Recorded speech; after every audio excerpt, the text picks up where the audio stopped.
Did it catch? Not on my end. It ended it. It ended. Yeah, we just another one. Just started a brand new one. All right. Well, that one was the Camelo one. I guess we'll make this one the Billy D one. I guess we So I just gotta do it read that this way. thing all over again. Yeah, because they totally missed the beginning part of that. That sucks. What is it? The internet thing? What? I don't. It's frustrating. All right, we back on. Yeah, I know. I know. I know it's annoying. We back. We live right now.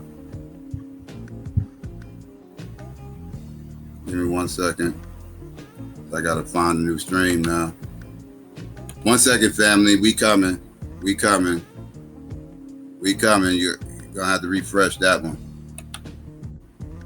All right. Let me see. All right. We got some people in here waiting now. Okay. Love Wisdom's up in here.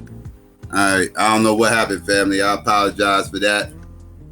This fucking shit. I don't know why this shit always splits this thing up 2 shows whenever that happens. Let's see. Waiting for Renee. All right, peace family. We back. Apologies for that. I don't know what happened. See, Dame Frankie was good. Penny was good. Positive Queen on Purpose was good. Unsunken One was good. Africa Black Chaos was good. Nikki was good. Sonia Seeds was good. And Love Wisdom, I think I said you already, but just in case, was good. Shout out to everybody out there listening. Sorry about that. We had a little small difficulties, technical difficulties, but we back. See, waiting for Renee to come on. I'm not sure what she's doing right now. I'm here. Okay. All right. Yeah. All right. So I guess you can go back to, reading the story. Are you, whatever you feel like. That's cut off. I guess I have to read the whole, start all over again, because, it cut off, so.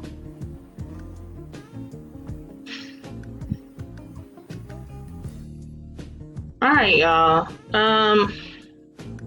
I guess most of y'all heard the first part with it being explained or whatnot.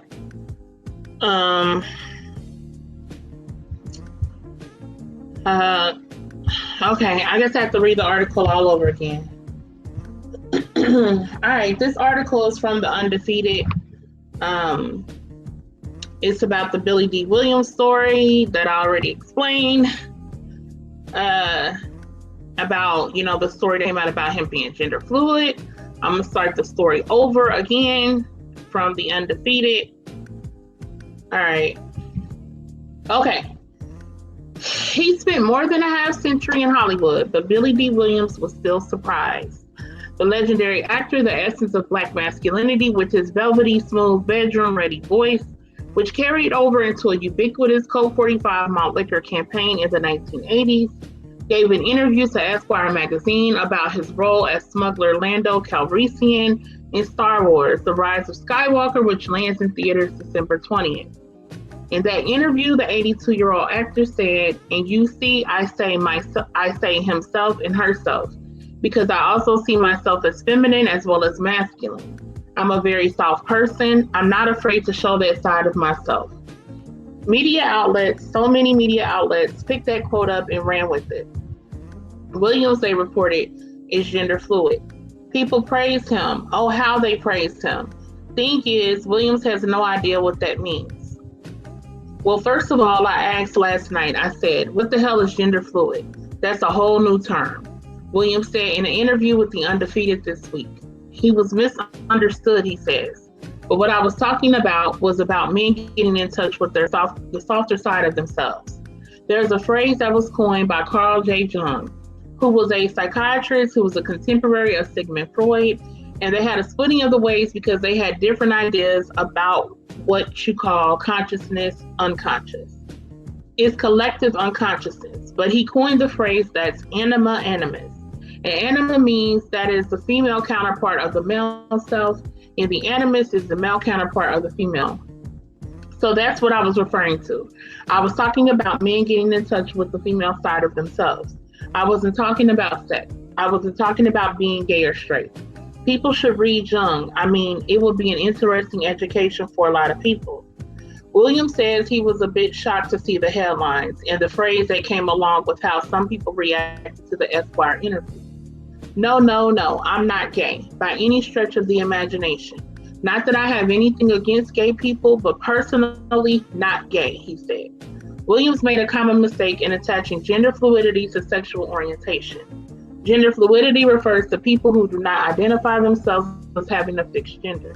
Many prefer to use non-gendered pronouns, they instead of he or she. Williams says he identifies as a man, a very cute man, he says with a chuckle, because that's how most of his fans still view him and Lando Calrissian, the character he brought to life nearly 40 years ago in the original Star Wars trilogy. Williams shared how the role first came to him, after melting hearts with roles in Lady Sings the Blues, 1972, and Mahogany, 1975. Williams was a certified Hollywood heartthrob. He was the Dark Gable of the that black folks craved and needed. Women wanted him, men wanted to be him.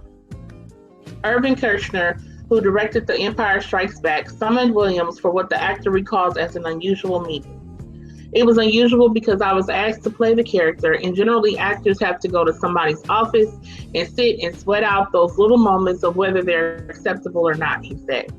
Irv Kershner came to my house and we sat and talked about Eastern philosophy and a little bit of European Western philosophy.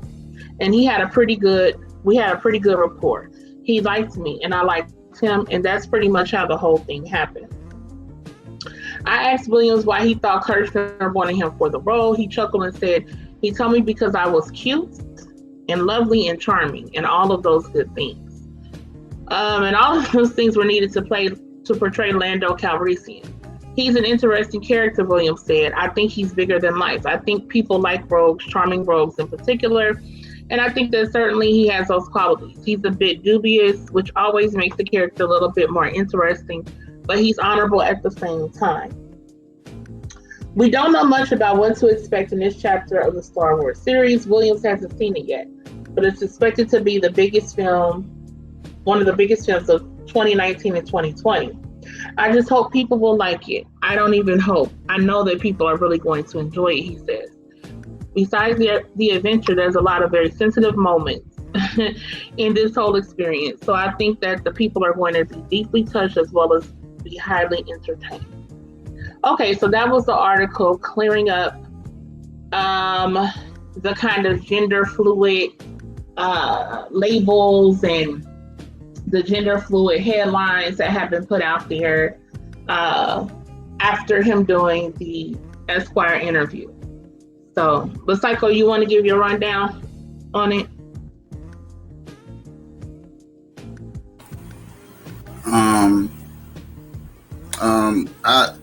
This whole gender role thing, you already know my feelings on this. I think this is ridiculous, ass backwards logic. I don't even understand what this gender fluid shit is. It's just another way of saying, it's just another identity politics fuck shit where these motherfuckers feel like they got identify as whatever the fuck they want to identify as. I don't know what it is. They're just coming up with different subsets of subsets and everything. Like, these motherfuckers just keep thinking of new labels, and it's fucking very frustrating.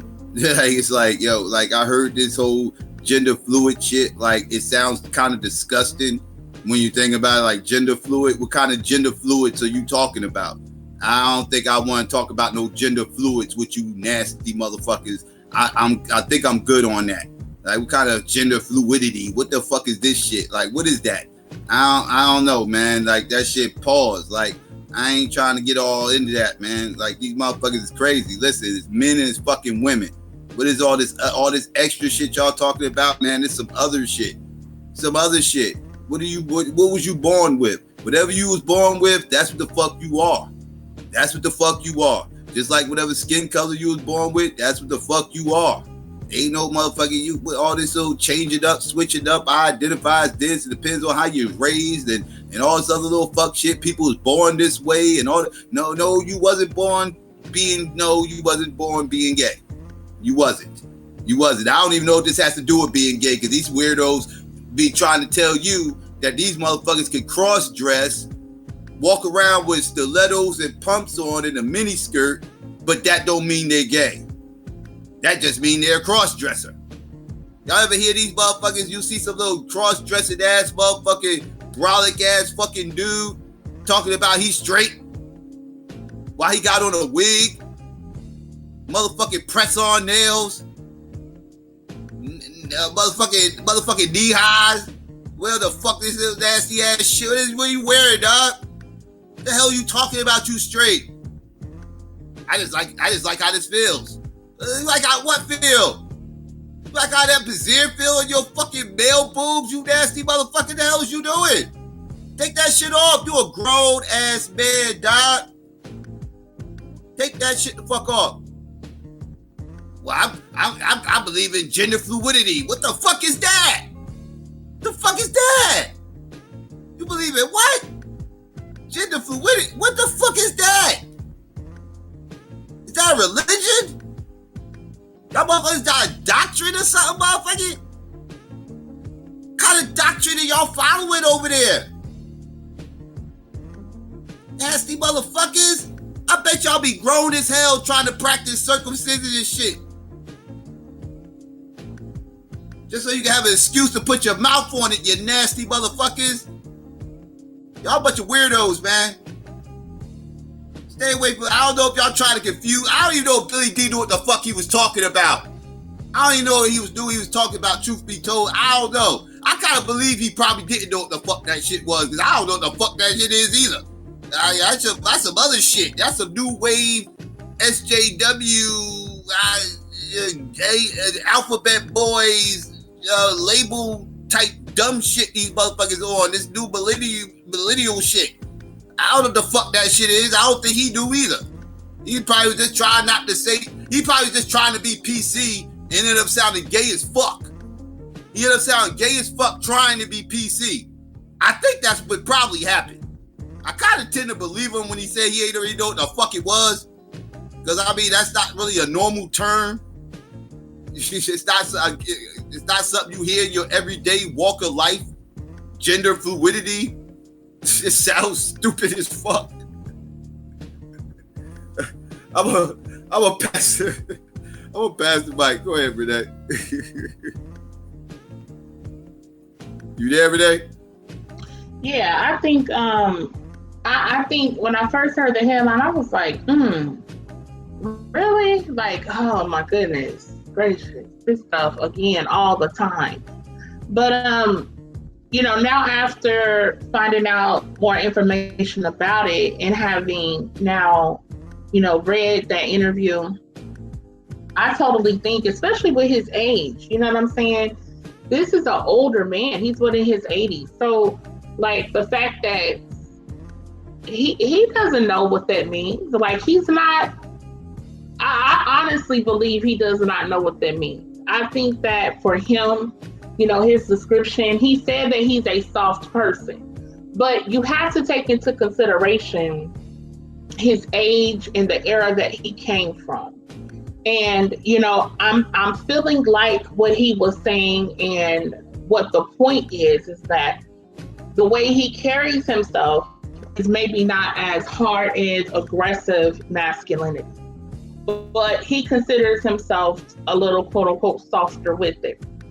Because of his age, because of the era he came from and things like that, I grant that legitimacy, in that sense, because all of this stuff, this new stuff that's going on with all of these sexual terms and gender fluidity and all this other BS, he's not from that era. So he doesn't know these terms. And it's Esquire and these other media outlets knew exactly what they were doing. Because what they love to do is, and we've talked about this for many years now, but I know I definitely have, which is to, soften the image of the Black man, to emasculate him, to make him more effeminate. So the fact that you can take somebody who has been a Black male icon of masculinity, and he's been that for eras of time, for ages of time now, and you take somebody like that who's a vet in it, and then you take him and you bring him down several notches because now you're saying, oh, he's gender fluid. right? And this is now supposed to be, oh gosh, another one of our black male icons. Here is gay. Because that's the first thing people are going to project onto it, is that he's a homosexual. That's what I respected most about this particular interview, was that he was straightforward with that. He was straightforward with that, saying, I'm not gay. Let me read that again for the people, that part, for the people who didn't get it. Let me get his quote again exactly. And see, that's the other thing, with these headlines, they'll have you thinking one thing and it's totally something else. Because, people clickbait now, they do all types of things to get people to read stories or to believe certain things, and it's not really what it is. All right, let me give y'all his quote, okay? So, his quote was,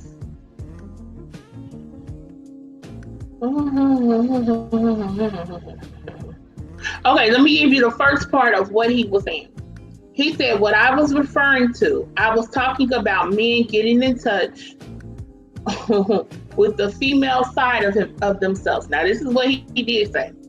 I wasn't talking about sex. I wasn't talking about being gay or straight. Okay? Then he goes on to say, no, I'm not gay by any stretch of the imagination. Not that I have anything against gay people, but personally, I'm not gay. So this is what he said. This is what he wants people to know. I think so much so clearly that he wanted to do another interview to clarify that interview. Because some people would just let it be out there and it is what it is. But I think he felt so strongly about it, and probably people around him or whatnot. Yeah, he didn't do a tank. He didn't do a tank. Yeah. He didn't just let it be. He's like, no, hell no, hold on now.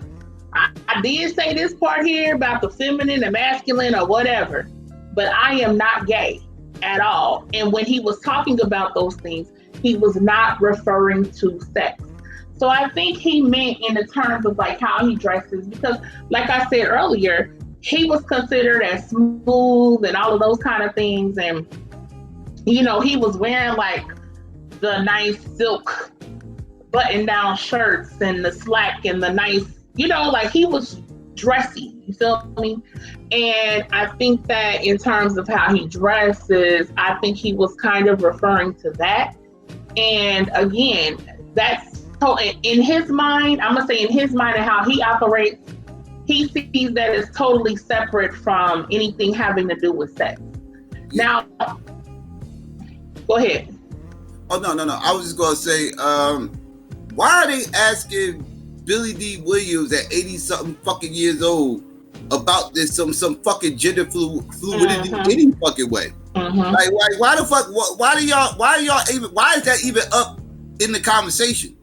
It shouldn't be, but it is. But it's because it just helps to dig at that image of black men. You feel me? And it's always a headline. It's like because there really wasn't no right answer right there, right? Like because if he says he's cool with it, he's gonna look gay. If he says he's not cool with it, he's gonna get attacked for being a homophobe. So it's kind of like why are you even introducing this loaded question into this conversation where there is no right answer and it's not even relevant to an interview? Why are you asking me about? I never played a gay role. I never gave you no inklings that I was gay. I never gave you no inklings that I was gay. I never he has traditionally been looked at as the epitome of masculine or whatever. Like women swooned over this motherfucker. Let's just put it that way, right? Like he was like the male sex symbol in the 70s for black men, right? Like some of the 80s, some people argue or whatever. So it's like, he was that guy, right? He was that guy, right? Like, so why are y'all even introducing the whole gay comment? Why are you asking him about gay shit? And it's a loaded question to begin with. It ain't no right answer. So it's like, why? That's my question. Like, what was the interviewers doing? Like, who conducted this original interview? I don't know. Well, it was through Esquire. I don't know the exact person who interviewed him. But the original, where this stems from, is from Esquire magazine. They did an interview with him. Yeah. Right, because it just seems odd, like to ask him about something about being gay when he never gave you no reason to believe he was gay. So, like, it's almost like what's the purpose here? You know, but now, my bad. No, now if y'all remember, I think it was a year or a couple years ago, and they had let's see if this touches on it. If y'all remember, about like a year or two ago, they had the story come out about Lando Calrissian. I think I'm saying his name right. Whatever, y'all know from Star Wars. His character, that in the version where what's the guy's name? This is America. Donald Glover. All right, so Donald Glover was playing in Star Wars the younger version of Lando Calrissian, right? And if y'all remember, in that particular film, the story came out, or was kind of being pushed, that Lando Calrissian is actually pansexual, if y'all remember that. And because I remember we even did a show where we discussed it on the show, and how they were just loving to inject any type of LGBT-ish BS into anything having to deal with Black people. Like, why is it necessary to make that character so-called pansexual? So they were saying that Lando was falling in love, or gonna fall in love with one of these machines or one of these things that's not necessarily a male or female. Something of that sort. Go ahead. Now I was gonna say, for the record, that Star Wars, the franchise Star Wars, the whole franchise that got brought out by Disney, right? Mm-hmm. Now Disney is notorious liberal company, right? Ultra liberal company, right? Where they so they gonna push certain narratives, they the ones who turning traditional characters into either Black or the females and everything else, from traditional characters from Marvel Comics and Star Wars and stuff like that. Like they turning traditional men into women and turning white dudes into Black dudes and stuff like that and everything else. So that's what you had going on. So yes, it is a narrative. It is a gay. That was a gay narrative being pushed right there, because there was no reason to believe that Lando Calrissian, when Billy D. Williams was playing him, was any fucking pansexual. Then again, I don't really remember him messing with any women, but I know he wasn't messing with no dudes, and he ain't getting no inkling that he was messing with no dudes either. So it wasn't really so this is just some shit they just wanted to insert into the Star Wars franchise, and they chose to do it through this character. Because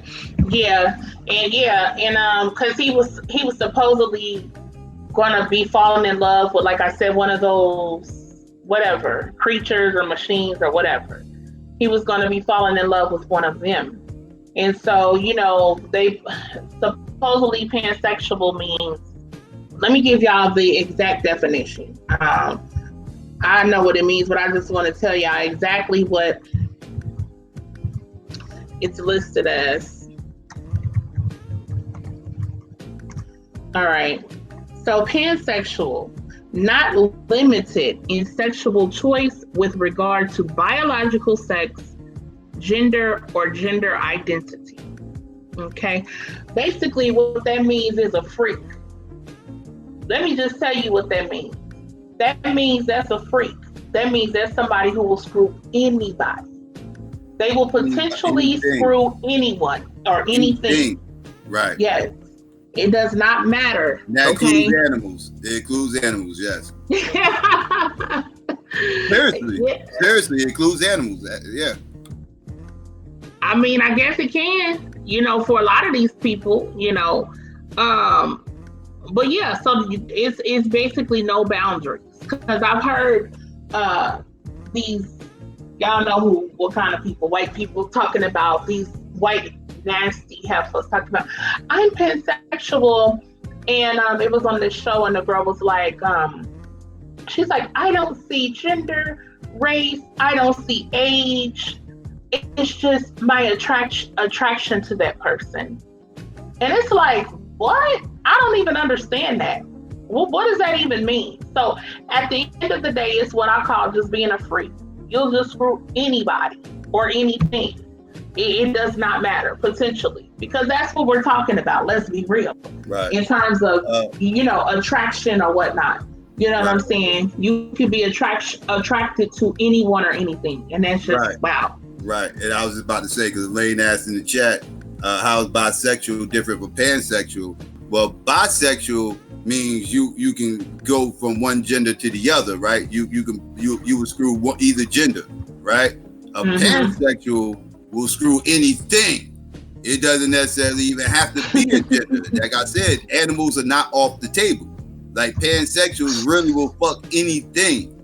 Like, yeah, they whatever they, like Renee said, whatever they deem attracted to, they will try to screw it. That's what a pansexual is. That's the difference. And it says for bisexual, the actual definition says sexually attracted not exclusively to people of one particular gender, attracted to both men and women. So yeah, and let me give y'all, I had pulled it up but I didn't say it yet, but let me give y'all the definition of gender fluid. And the definition of gender fluid is denoting or relating to a person who does not identify themselves as having a fixed gender. Oh, Lord. Okay. Okay. So, oh, Lord, let me read that again. Y'all, this stuff is so crazy. And these people intentionally put this stuff out here to create confusion. Because see, when you have where there is confusion, there can be manipulation. All right, because you don't have a clear-cut understanding of what's going on. So you can be manipulated into thinking different things. And that's what they like to do. They like to create confusion. So it's very important that we do have these conversations, because the truth is this stuff is being pushed more and more and more. And the fact that this interview he did with Esquire was then taken and run with, this shows you the clear agenda there is, particularly to label Black men as homosexual, as some freaky sexual, as will do anything with anybody, as was being effeminate, as was being emasculated. They're running with that story, because why else? This man is 80, in his 80s, 82 years old. Why in the hell are you running with something he said in the interview, not at all related to sex? And from what I understand, I ain't never seen him be married to or be with or whatever, no man. Okay, that I know of, and in all this time, that has not come out. But because of that particular article and the way he answered the question, which had nothing to do with sex or anything like that, they took it and ran with it because they want to push that agenda. They want to push Black men looking feminine. They want to push Black men looking as Black men will screw anything or anybody. That's what they want to put out there. Because why are you putting out there a couple years ago about his character being pansexual? Now y'all got another film coming out, which he's going to be, back in the Star Wars film or whatever. How they do their films is, I don't know. But anyway, my dad is really into Star Wars. I have no clue, because they go back, forward, I don't know. But whatever the case, their other film coming out December 20th. Now here they go running with this story. It's like they're looking for something. They're looking for a way to target and pinpoint more Black men. I'm telling you, this is a concerted effort, because when you have all these white men who are questionable, who are actors and entertainers, nobody ever pushes them on their sexuality. These people don't typically come out and get exposed. You can even look at the one dude that's Doogie Howser, that played Doogie Howser, and he's gay. I can't think of his name, but he's on everything. He's in everything. He does everything. And when his sexuality came out, or he decided to bring it out, it was like, oh, okay. And then they just kind of brushed that to the side and they let him do whatever it is he wants to do. But see, with black men, they're always intentionally digging for black men who are entertainers, actors, or whatnot, who are celebrities, who are known, especially if you have been somewhat symbolic of masculinity. They want to find some angle to soften you, to weaken you, to put you in this category. They're always digging for that. So, we got to be careful, because some of these stories, I know, people have a lot of views about people in Hollywood. And a lot of people would say that Billy D. Williams is probably gay, or he's probably bisexual, or he's probably been with men. I honestly don't know. You know what I'm saying? I'm going to go by his word in this article, because he was very definitive about it. That's what I respect. Because see, people like to be vague, and people, like I said, won't really respond to it. Oh, well, let people think what they want. No, he said, damn it, I ain't gay. He said, I'm not gay. So I'm going to respect that man. Like I said, the era he came from, his age and all that. And so I'm going to say that he's not. But, being in Hollywood, let's be real, being in Hollywood, a lot of things go down. He told the story about whoever was putting the movie together that came to his house and all that stuff, and said he was cute and sweet and all of that kind of stuff. I'm like, okay.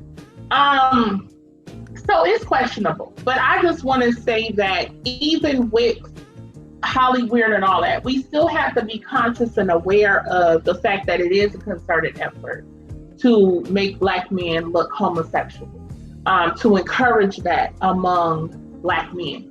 And it's so crazy, because I want to talk about something so bad, but I can't talk about it yet because Psycho has not seen it. And I want to go in because I want to connect a certain thing to something else, but I can't do it, y'all, because Psycho has not seen Queen and Slim yet. And as soon as he does, we can get y'all a real breakdown from the black male, black female perspective. Black folk who people would say, whatever terms you like to use, conscious, woke, aware, whatever. Our views on it, damn. But we're going to do it. We're going to do it. He's going to see it, right? Yes, Renee. Yes. Okay. I'm going to basically force him to see it. But yeah, he's going to see it. I'm watching it for you. No, I'm watching this for you because, it's not a movie right. I normally would watch, but I'm going to watch it for you, though. For you. And I try to tell him that he would want to see. He don't want to watch, y'all. He don't want to see no trailers or nothing about it. Like, he didn't, y'all listen. But anybody start talking about that movie, that chat, I'm timing y'all ass out. I don't care if you're a mod or not. You start talking about that movie up in that chat, I'm timing your ass out. Don't talk about that movie. Don't talk about that movie until we review it. Don't talk about it. Don't hit send. Don't talk about it. All right, y'all. So you just hang tight. We'll be having that coming, you know what I'm saying, here real soon or whatnot. Cause yeah. But we're gonna talk about that. But anyway, so yeah, this is like a concerted effort. And it's like, think about it. You don't see this is done with any other community. Y'all remember just recently, it was that whole thing with Malik Yoba, right? Now, he was on a whole damn campaign about these damn trans, quote unquote, trans people, right? And it's like, oh, well, black men, his whole thing was built upon black men, they don't want to acknowledge this or that, or black men harm these people, or black men talk about these people. And we're trying to get our, when have you ever seen there be a concerted effort, there be a damn campaign to push homosexuality on any other race of men? When have you seen something like that exist? You only see that in the black community. Why? Why the hell does Malik Yoba, these trans people or whatever, and these other people, why do you need to go around having a campaign trying to target black men? And see, the whole thing is this, and I said this, all that stuff with the gender fluid, with all this pansexuality, with the pushing of the transgender, with these concerted efforts and these campaigns mainly targeting black men, it's all built on, I want more black men to F me. That's what's being said by this LGBT community. That's what's being said. Why won't y'all F us? That's basically what these transgender people are saying when they're targeting black men, saying, and then they target women and they say, well, women, say this and that, and the men feel a stigma attached to it. They try to blame black women, okay, for shaming men, for shaming men, or for keeping men from feeling freer to do what they want to do. And it's like, again, I've never seen this done with white men, with Asian men, with even other Hispanic people. I never seen those like this in my life, where everywhere you look, they are purposely, intentionally targeting black men. They are purposely trying to do something, injecting something gay, something trans, something in black people's whatever it is. You have to ask yourself why. A lot of y'all know I went hard for years on this issue, and I ran into a lot of problems. I ran into a lot of things because, especially in that time, like 2013, a lot of people were not wanting to hear this information because that was pre the same-sex marriage being passed and all of that kind of stuff. And I was talking about all of that back then. I was doing videos. I was doing the most, y'all.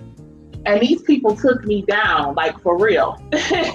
So I've been on this. I've been trying to wake black people up to this agenda. And a lot of people say it's not an agenda. And listen, I am not the conspiratory girl like that. You know what I'm saying? In a sense that I don't subscribe to the Illuminati stuff and all of that. And the numerology, the number was 6. And see, that was the day when I don't really, and if people into that, you into that. You feel me? I'm not really into that type of thing. I'm just dealing with it from a very logical sense. And you don't have to be conspiratory, to look at the fact that what I'm saying is true. There's always a campaign to push homosexuality on the black community, particularly on black men. There's always a campaign. If y'all remember a few years back with Michael Sam in that whole situation, and he was the homosexual football player out of Mizzou, go Tigers, out of Mizzou, and he was, going to be chosen, or he was going to be in the draft or whatnot, and it was the whole thing about, is the team going to pick him up, and he will be the first NFL gay NFL player, or was openly out, I guess. NFL player, and it was just all of these stories done on him and articles and all of these features done on this man, and it was just pushed all throughout the media. And he had this boyfriend, the little white boy, and if y'all remember, and I actually know somebody who works for ESPN, but if y'all remember, when they had cameras there and all of that stuff, right, during the draft, and it was on a Saturday afternoon, okay? They had cameras, a little party thing set up because supposedly he was going to get picked in the draft. And I think he got picked, I think it was by the Rams. Yeah, he damn near didn't get picked. He was like the third, right. He was like third to last person picked in the whole draft. And he was picked by the Rams, which I don't know if there was some, you know what I'm saying? Because he was from Mizzou, so I don't know if there was some arrangement. I don't know. It was kind of orchestrated. Yeah, they wanted that to happen. They wanted that to happen. That's why they had all the cameras there and everything. Exactly. And they was like, I guess the Rams said, well, you know, if he's there at the end of the draft, we'll use our last pick. We'll take him. And you know, whatever, you know. And yeah, absolutely. And this whole thing was very politicized. You know, this was very politicized. So finally he got picked, and they had like cake and stuff there, like cupcakes, right? If y'all remember this, and when he got picked, I think he took the cupcake and smashed it in his boyfriend's face. Mm-hmm. And then he licked and kissed the cupcake off the boyfriend on national motherfucking television on Saturday afternoon on ESPN, y'all. And NFL Network. And replayed it. Over and over. NFL Network kept that shit on heavy rotation. Over and over and over and over again. Wait, are you trying to say this is a conspiracy, Renee? Wait.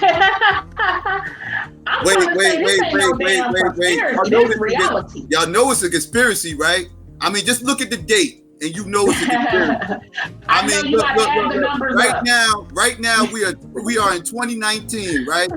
Take away 19 for 20 and what you get? You get 1. Today's December 5th. Add that 1 onto that 5, and what you get? You get 6, right? And what's the date? Today's December. That's the 12th Add month. 2 6s. You split that 12 in half, and what you get? You get 6 and 6. So what you got today? 6. There you go, man. It's conspiracy. It's a wrap. Yo.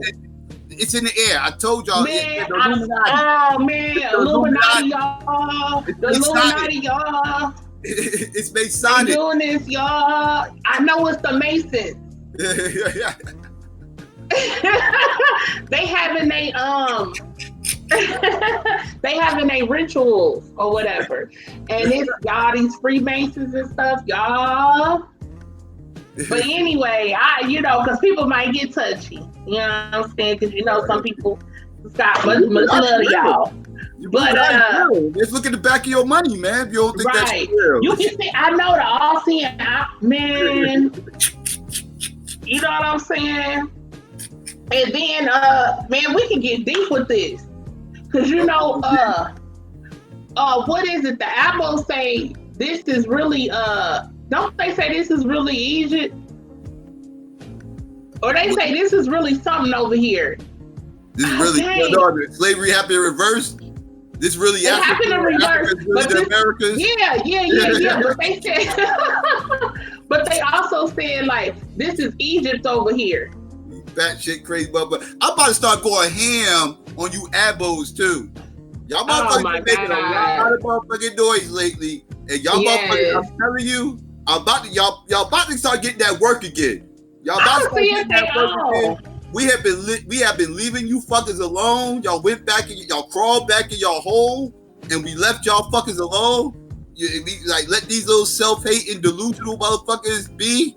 But y'all motherfuckers is coming out the holes again. Y'all, ever since this 80 shit been popping off, y'all been trying to use this as a springboard to try to spew y'all nonsense. We about to start dismantling that shit again very soon. We about to start dealing with that. Because we already know it's election year and you Russian bots is about to start acting the fuck up. So we about to have our foot on y'all necks, abos. Self-hate ass motherfucker. My bad. Okay. Go ahead, Ray.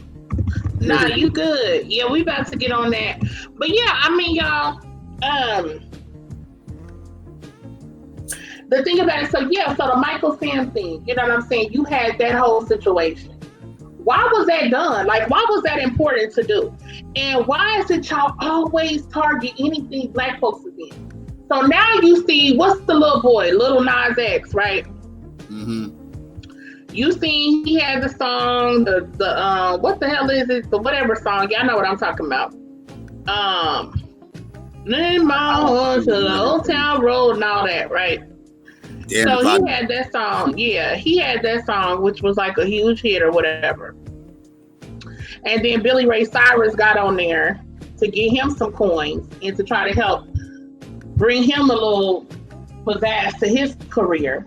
But by him doing that, it helped to like legitimize the song because the thing at first was they were saying like this is not really country, mainly because it was, a young black man or whatnot.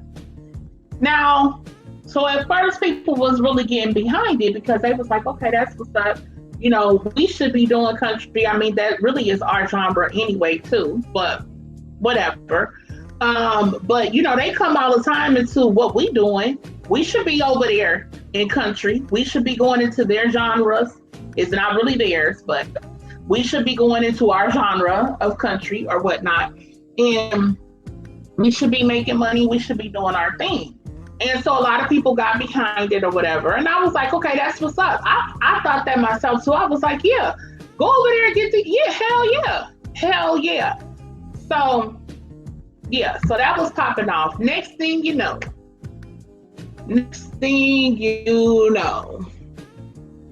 some came, he did an interview or something too, and then he had put a tweet or whatnot, something suggestive.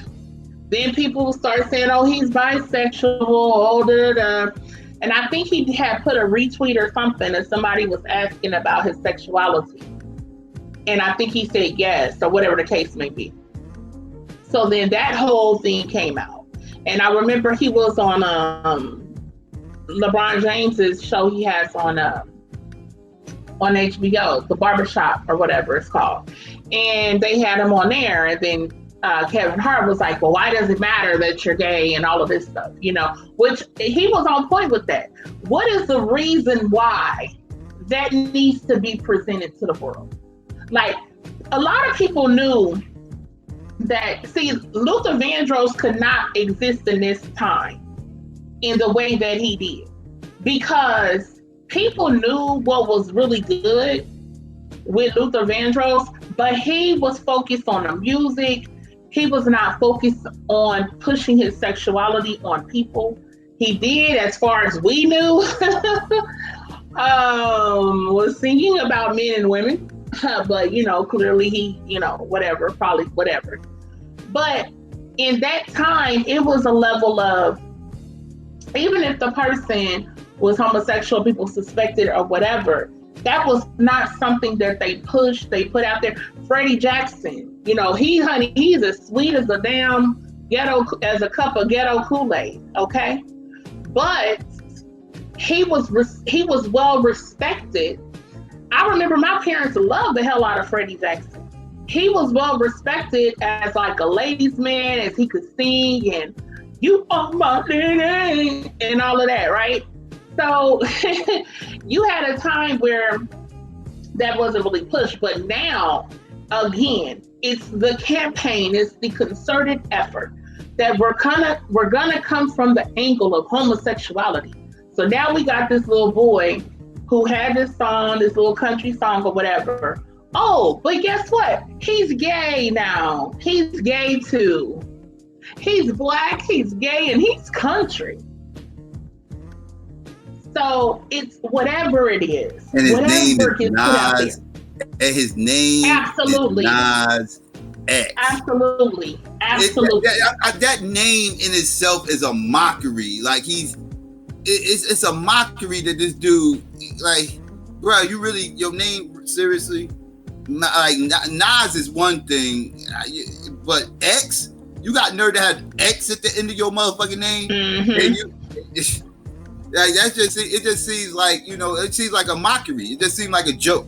Like, yeah, like, what's gonna be your stage name? Nas X. Like, what? Son,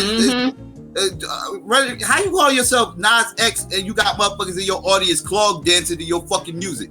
Like, stop it. I mean, now don't get me wrong. I know clog dancing actually got its origins from buck dancing. A lot of people use the term buck dancing around here. A lot of people don't even know what buck dancing is. Buck dancing is an old dance that used to be done by former slaves or slaves or whatever. James Brown was an infamous buck dancer, like not saying he used to backpedal on shit, but actually he did. But he was like a real buck dancer as a kid and everything. That's how he learned how to dance. He used to buck dance for money and change and shit and everything else. And the white motherfuckers out in the hills, they took the buck dancing that they saw the black motherfuckers doing, and they started the whole clogging shit. And now they motherfuckers out there clogging and everything else, but that shit actually started from buck dancing. No fun fact, little history, but my bad. Go ahead. Nah, I don't even know where they went now. Yeah, I know. We I did kind of drift off. My bad. I'm like, what? We were talking about country music. Then with the clogging, and then I just wanted to associate how they stole clogging from black people. But yeah, go ahead. My bad. Okay. All right. Thank you, brother.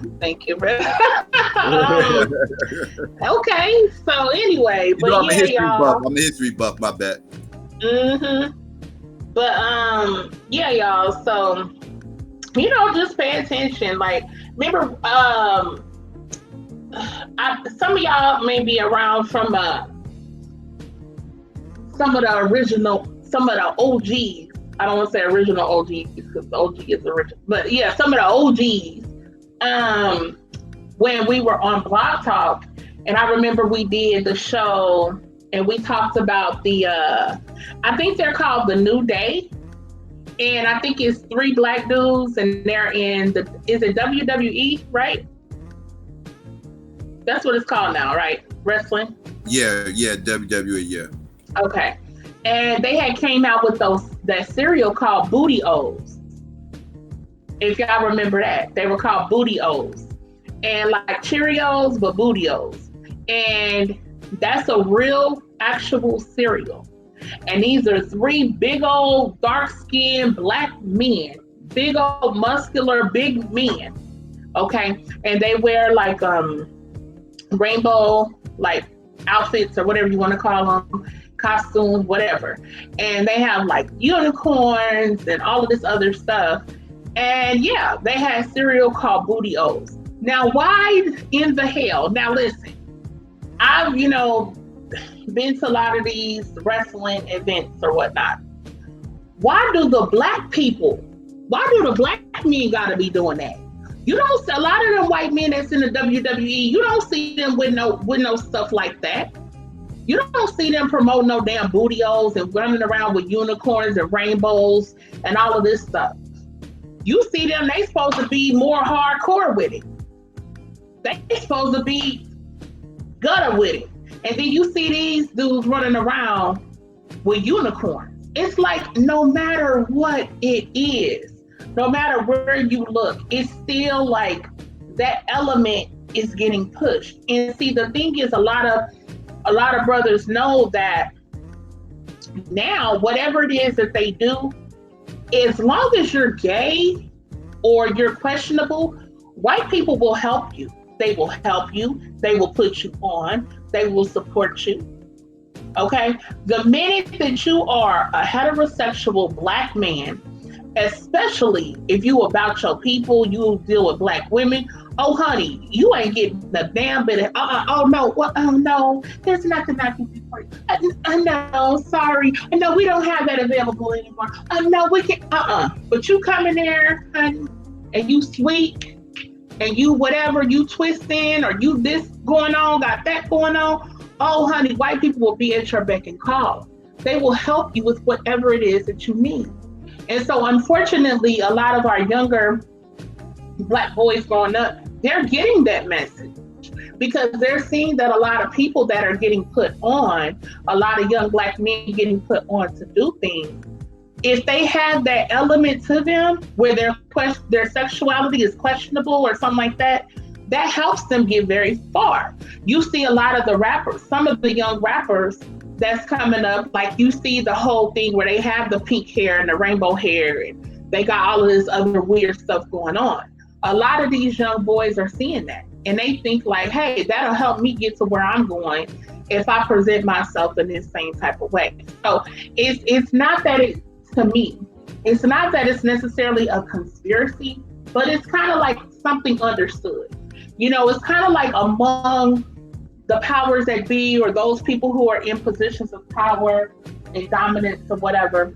It's kind of like what's understood doesn't need to be explained. And so it's keeping with the idea that under white supremacy, going back to slavery and whatnot and forward, that it's always important to bring down the Black man, that it's always important to emasculate him, to keep him at a certain level. And as our great elder Neely Fuller says, for Black men in America, you got two choices: to be a Black boy or to be a Black woman. And so I always say that, I always remember that quote, because that's really real. You know what I'm saying? If you're going through their avenues, which in most cases, that's what it is, because they own most of the resources. Let's be real about it. So if you're trying to get to something on a certain level, if you have that gender fluidity mindset, or you have that questionable sexuality mindset and stuff, you'll get further. And then they still always want you to do something. Everybody knows about the interview that Dave Chappelle did on Oprah and stuff like that. It's on YouTube, where he talked about, just out the blue, here's a dress. We want you to put a dress on in the movie. It's like, huh? That wasn't in the script. That wasn't nothing. We already shooting the damn movie, and now you come to me telling me to put a dress on for what?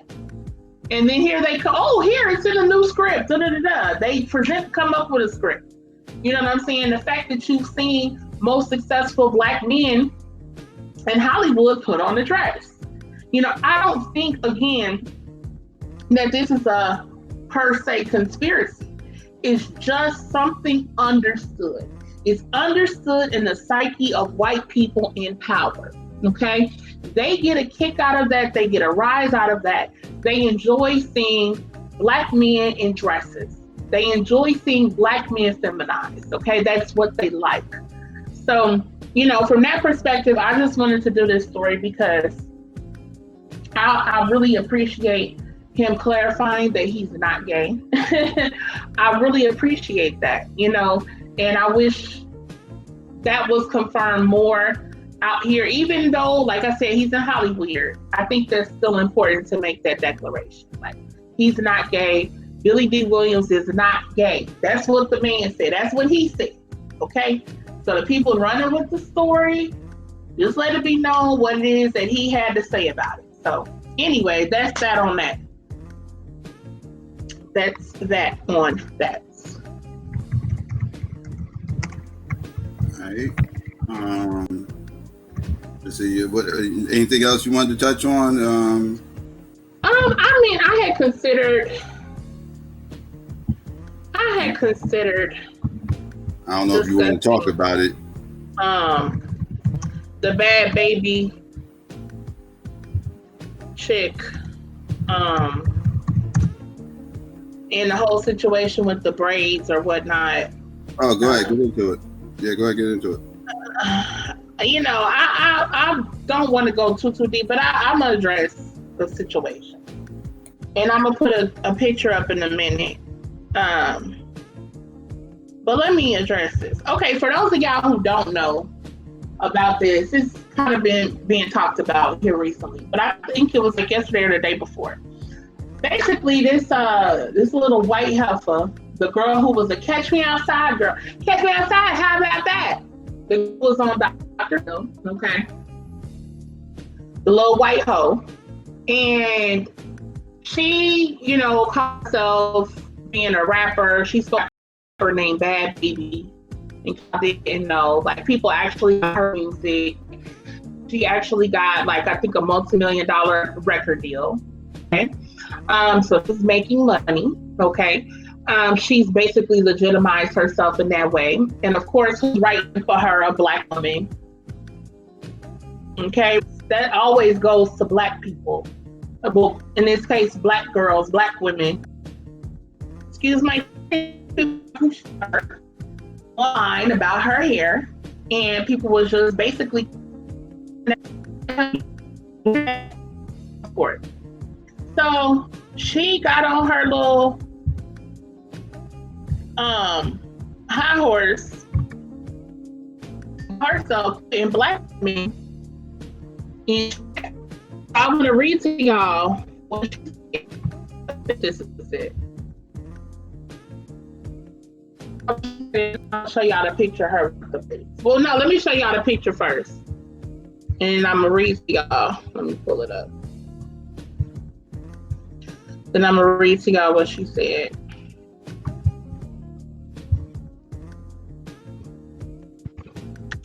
Okay, I'm about to share my screen.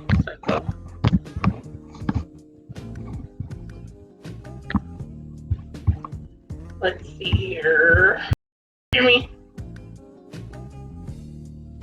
Psycho? Yeah. I hear Okay. you. I hear you. I'm about to share my screen.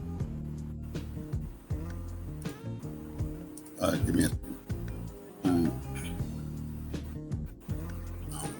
All right, let's see. Come on.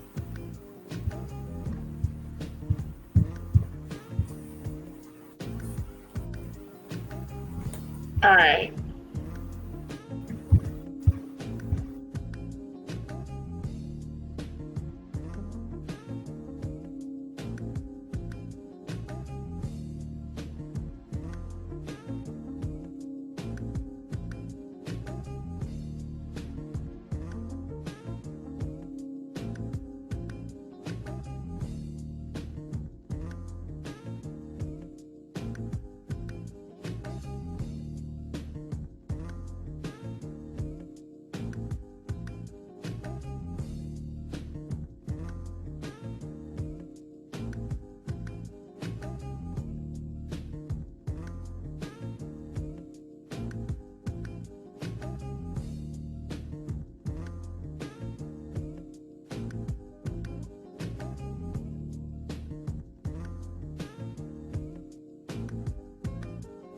Yes. After black women start coming to her, she said, to all black females saying my hair ain't meant for box braids. Guess the fuck what, y'all hair ain't meant to be straight. But y'all glue whole wigs onto your heads and so Brazilian, Indian, Peruvian hair, which is anything like your natural hair texture at all. And I don't say a goddamn thing, neither do the other cultures that you get the hair from. And on top of that, I'm not one of the people who has ever made fun of or said anything bad about girls with box braids or any type of braids. I completely agree that would be out of line in cultural appropriation. If I was trashing black girls for wearing braids, then but that's not the situation at all. So leave me the fuck alone, or I'm gonna start getting real disrespectful. First of all, I don't know who she's threatening. Like, you gonna start getting real disrespectful, as in what? Do it. Like, I don't know what kind of threat that was supposed to be, but or who. But she said to all black females. I don't know. Yeah. But anyway, so I just wanted to say something about this issue because I was very torn because part of me was like, I don't want to give any credibility to this. I don't want to give any light to it because it's like every other day, if somebody's saying something about black women and some black women this, black women's hair, black women this, too dark, this, that, and the other. Okay. So I was like, damn, I really don't want to talk about this. But then on the other side, I did want to talk about it because I feel like it's. Is everything okay? Yeah, go ahead. Okay. And I heard you come on. But yeah, so I did want to say because because I feel like it's pieces of the puzzle that a lot of people miss about these type of conversations when it comes to their braids and cultural appropriation with these white hoes putting this in their hair and stuff like that. First of all, I wanted to be understood because I felt like the beginning part of what she was saying when she's like, y'all don't have straight hair, that ain't y'all hair, y'all put these wigs and stuff on your hair. I felt like a lot of people will be like, well, that's true. Some people will be like, that's true. Here's the thing though that needs to be understood.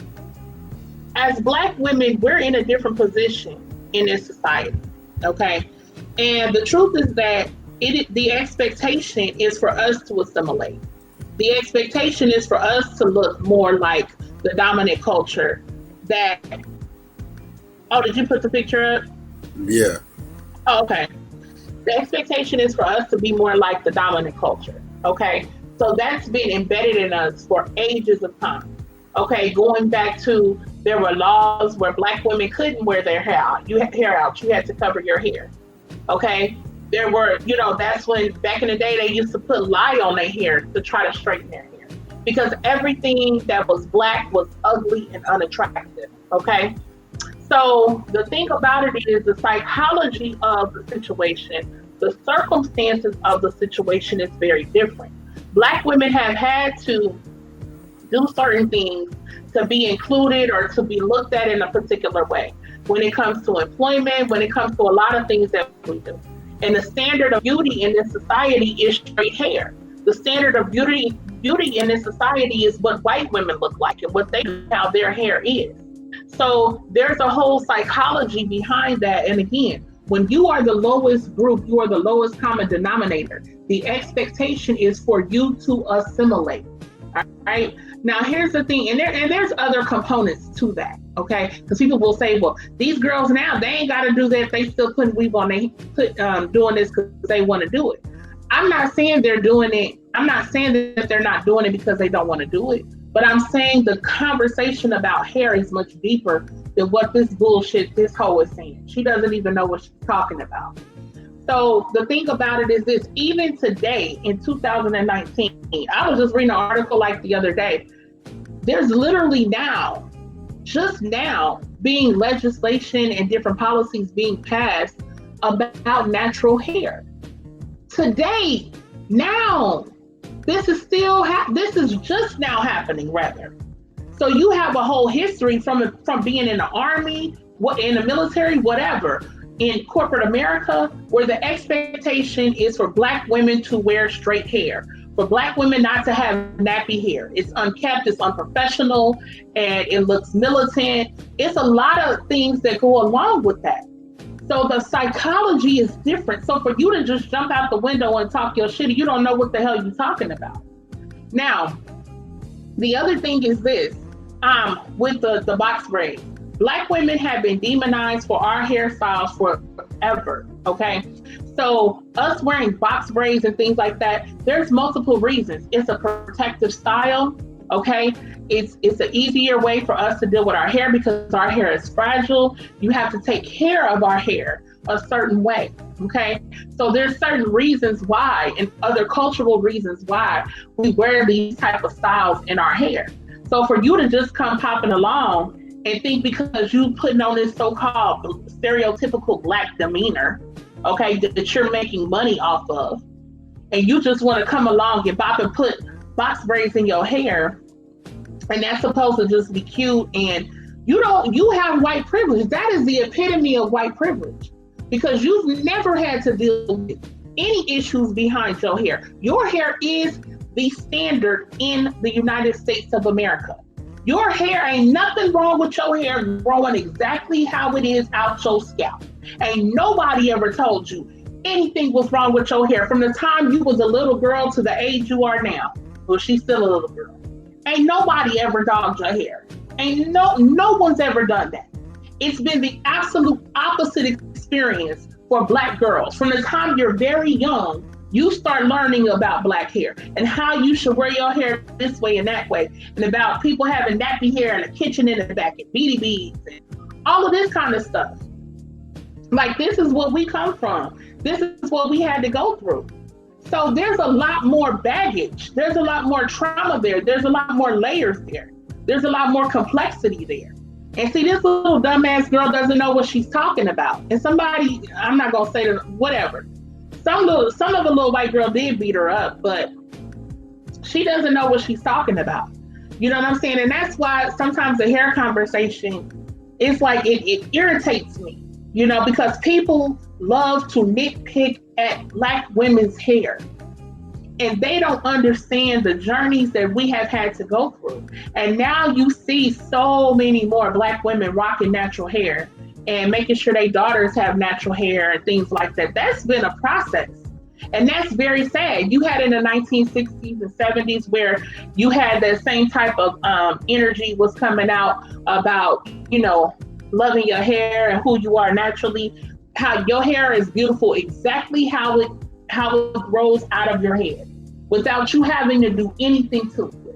See, we don't have those same type of messages sent from us and confirmed to us through society like she does. So when she gets a little older, whatever, she can throw that whole fake ass, supposed to be stereotypically black ghetto girl persona out the window, and then she can be soccer mom, and then she can be Miss Upstanding Citizen, and then she can garner respect, and she can be going to be a little white woman, and everything's cool for her. This is just a game. So you should have had your box braids. If you gonna wear them, then take the heat for them. Then take the heat for them. You're not in a position to tell black women a damn thing. Period. About our hair. Period. You don't have any space for that. And I just want to say too, even in black women who wear, and I'm natural, 100% straight up. But even black women, when we do wear our weaves and have our styles, if it's a straight bob or if it's whatever, we still put our spin on it. If a black woman got a bob, she gonna have the little asymmetrical cut with the part on the side with the swoop. If you got the bundles or whatever, you're gonna have your baby hair. You're gonna have other things that you do, and it's like we've just been criticized. I'm not putting all this on this little girl. I'm just saying like it's a constant conversation about black women's hair. Period. And she should have just shut up and dealt with it, in my opinion, because you are wearing the style that you're just putting on thinking is cute, and there's a lot more levels to that. It's a lot of levels to it. And even when you go back, like I've heard people say stuff like, black women trying to be like white women, right? They trying to be like, I don't know how in the hell if a black woman got some straight bundles in her hair and she got it cut in her little style and her baby hair, I don't know how she's going to be confused for a white woman. And let's also be clear that black women also like versatility. We like to wear different styles. We like to change it up. So just because you see a girl might have weave in her hair one day doesn't mean next week her hair is going to be like that at all. So we like variety because we can do a lot of different things with our hair like this little girl cannot.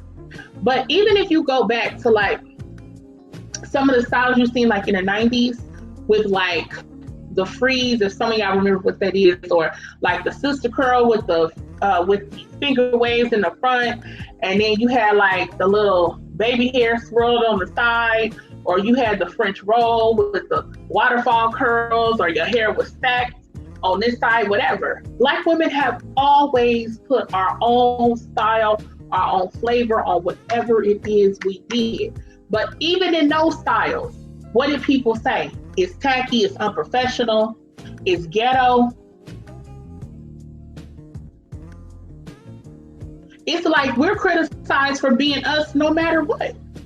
No matter what.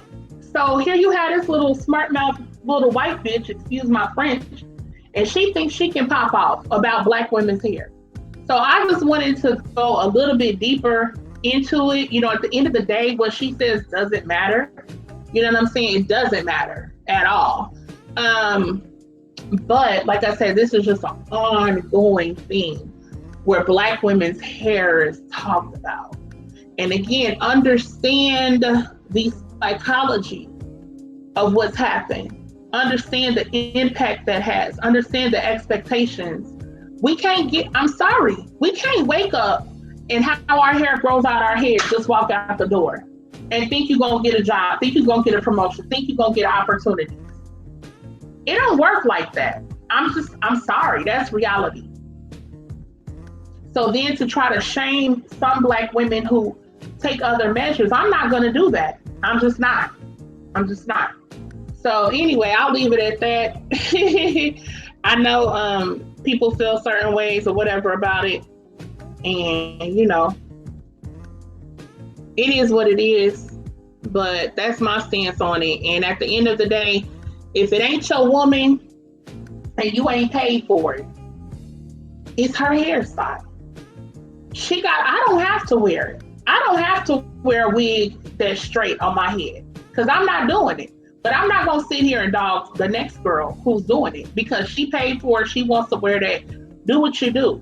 But I just hope, sister, that you do love your hair and that you are taking care of your natural hair underneath, and that this maybe is just a temporary style, just something you're doing now. I hope that you do love your natural hair. And like I said, it's a lot of it's much more common now to see natural hair. I think that's so dope. So, and I was just lastly say that for Black men, because this does become a conversation where Black men are included, because talking about Black women's hair, men have their feelings and their opinions on it. And the thing about it is that for Black men, if you really want to see even more Black women embracing their natural hair and things like that, help to love Black women in that direction. Help to love Black women and guide Black women in that direction. Not criticize, not berate, not denigrate, not disrespect.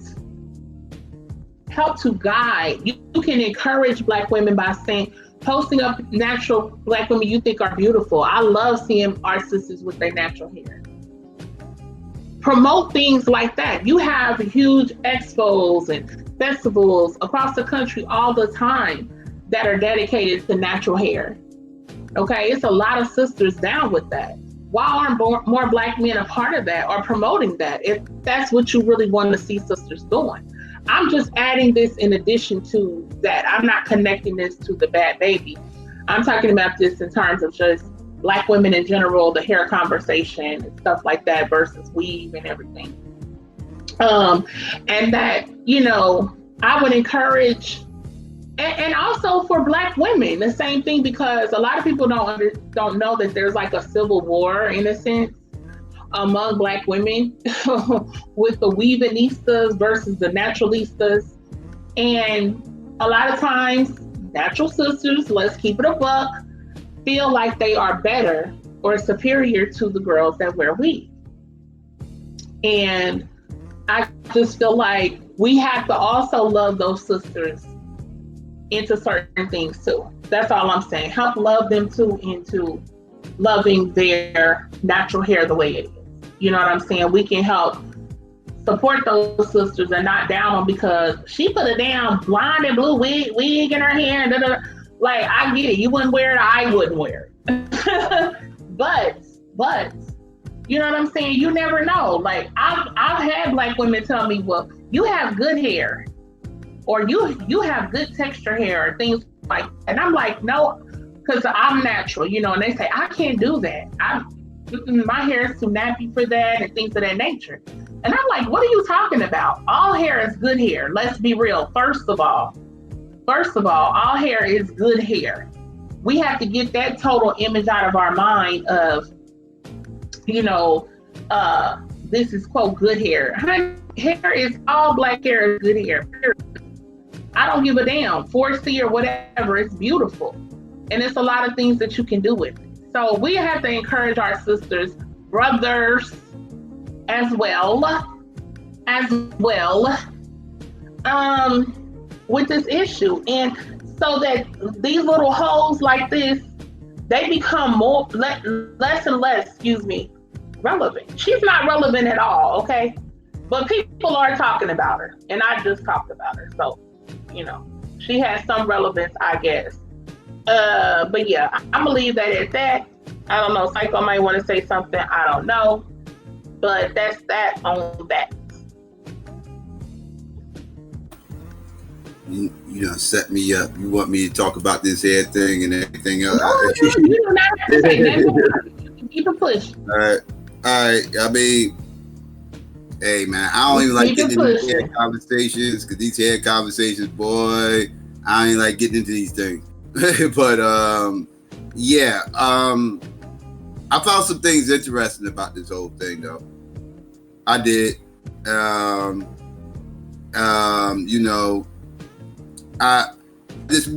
would like to know not for all black women, but for the black women who held the position that black men allowed white men into hip hop culture, like the Jason Popes and all this other stuff, and we let him in, and we kind of validated him by letting him in, allowing him to be in, and all this other stuff, right? It had nothing to do with girls, whether or not girls wanted to fuck with him or nothing like that. No, it was us letting him in, right?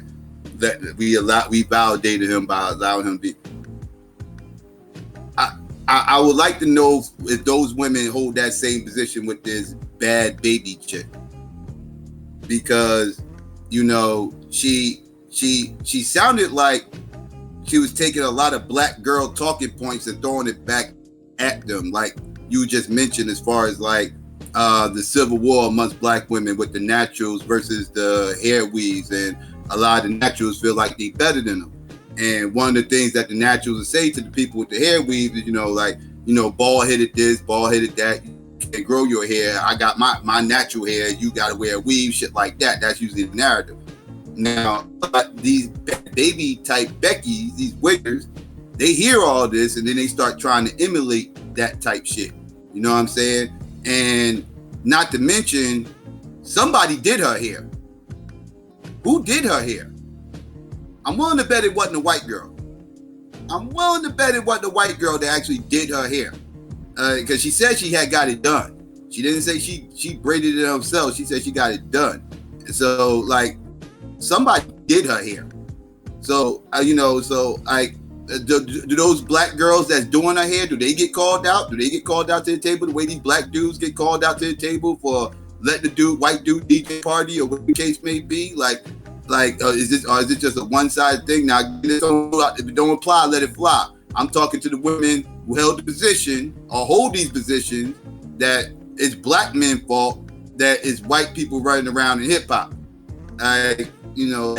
Everything can't be our fault. So, I'm just want to know, on the flip side, would this be the same thing in reverse? Would this be black women validating them by doing the hair, everything else, and allowing them? Because like I said, I promise you, she hangs around black women. Now I ain't saying she hangs around them every day or whatever, but I promise you, she has some sisters around her. She got some sisters around her validating her. It ain't dudes. I know women probably say it's dudes, it's men. Well, no, they can't play that card because nobody wanted to play that card with the Jason Pope thing. So again, this for the people that held that position with the Jason Pope thing. This is for them. Do you hold that same position on this side? And if not, then you're a hypocrite. It can't be us letting everybody in and y'all not letting nobody in. It can't be like that. Now, it got to either be both or neither. Well, it got to be both or neither. I'm gonna just tell you what I've seen on her little Snapchat thing she be having and her little stuff. Her little friends that she run around with are other little white girls like her. Supposed to be on this so-called black persona. I didn't see her with black girls. Fair. I don't know. That's fair. And now I did see her with black boys. And her boyfriend is black. Now, the dude that the NBA young boy or whatever that she's been trying to be with, and she was with some other dude too that had dumped her.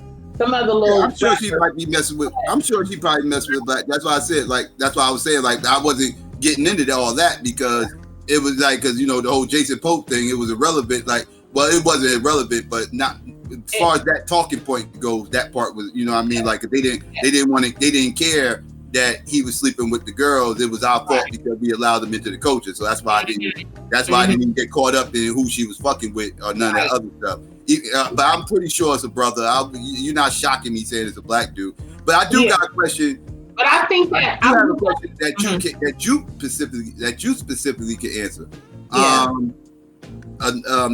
There was a quote she said in that statement, right? That I found very interesting.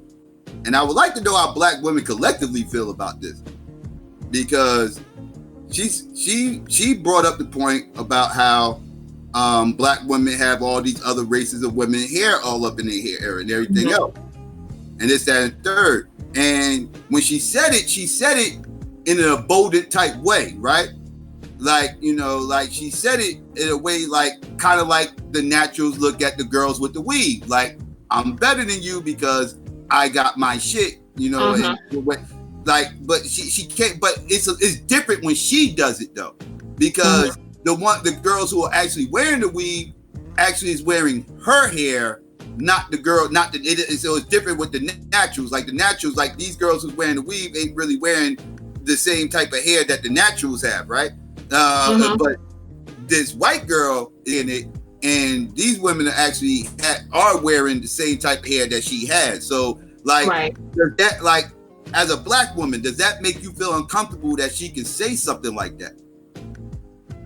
No.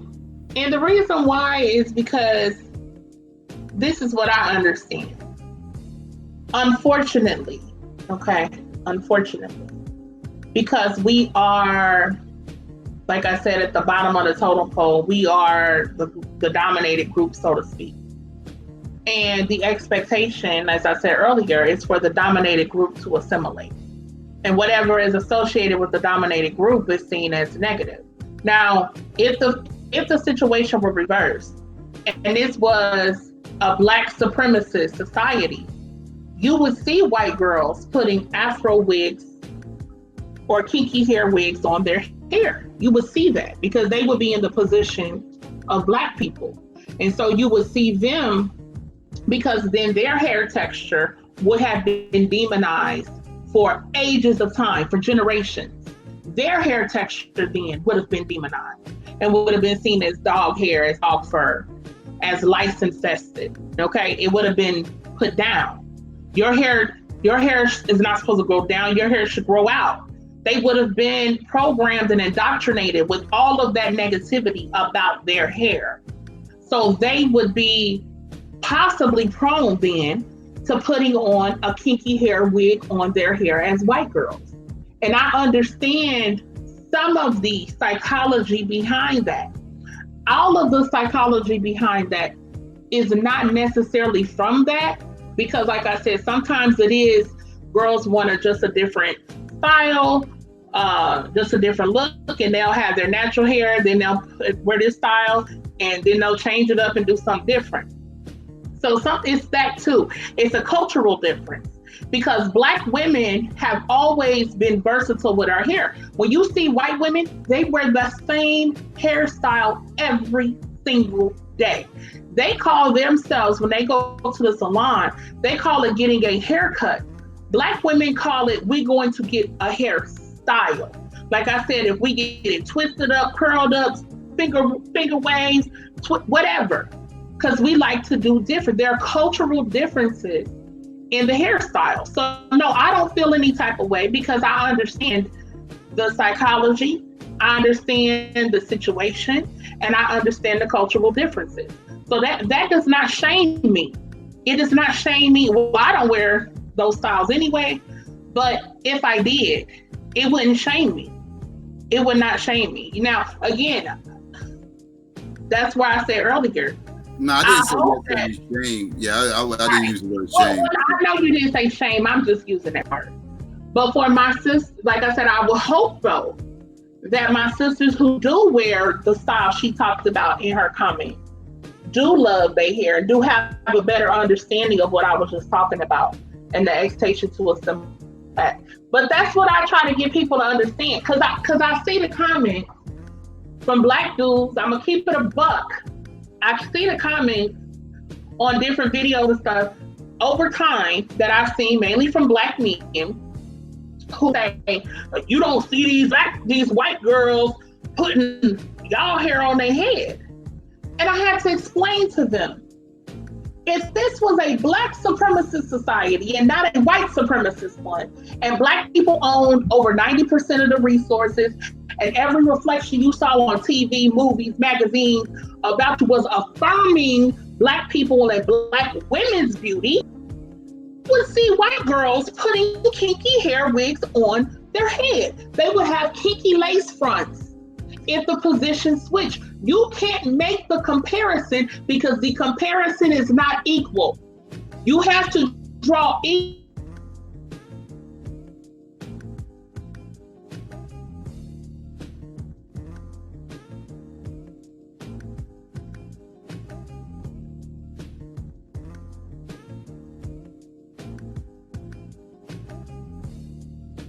equal, they're into white culture.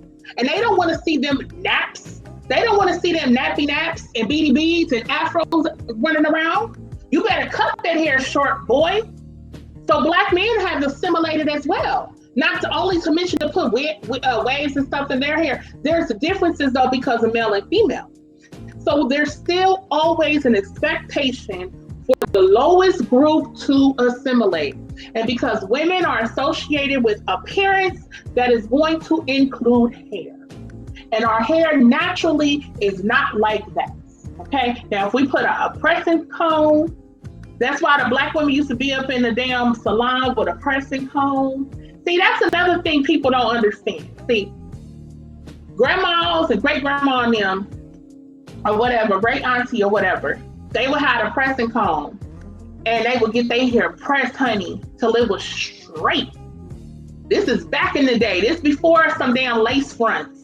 See, this is what people don't understand. And see, people don't necessarily shame that time. But those black women were doing that and wearing their hair that way because they were expected to go out, even to go clean people's houses and clean their toilets and clean white people's funky underwear. Because it was more acceptable to white people. As Chris Rock said, when black women's hair is relaxed, white people are relaxed. And black women were and then they start putting the lye and the other relaxers on their hair. And you've seen black men at a period of time that put the relaxers on their hair, the lye on their hair, and get the, what my daddy was called, the process or whatever.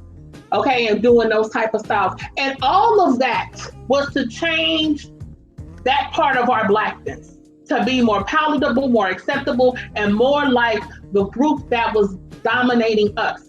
And what ended up happening was, as time goes on, like I said, things typically become better, faster, stronger, more effective, more efficient. Okay, white supremacy, like a computer, it becomes that.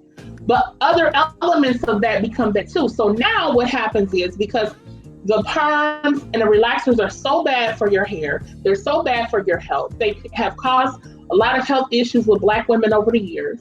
Okay, the pressing thing, honey, listen. If you ain't never had your hair pressed, you don't want to. You got to sit up and you get all kind of burns. It takes forever. It's a whole thing. So what ended up happening is having the weave in there, which also added length, okay?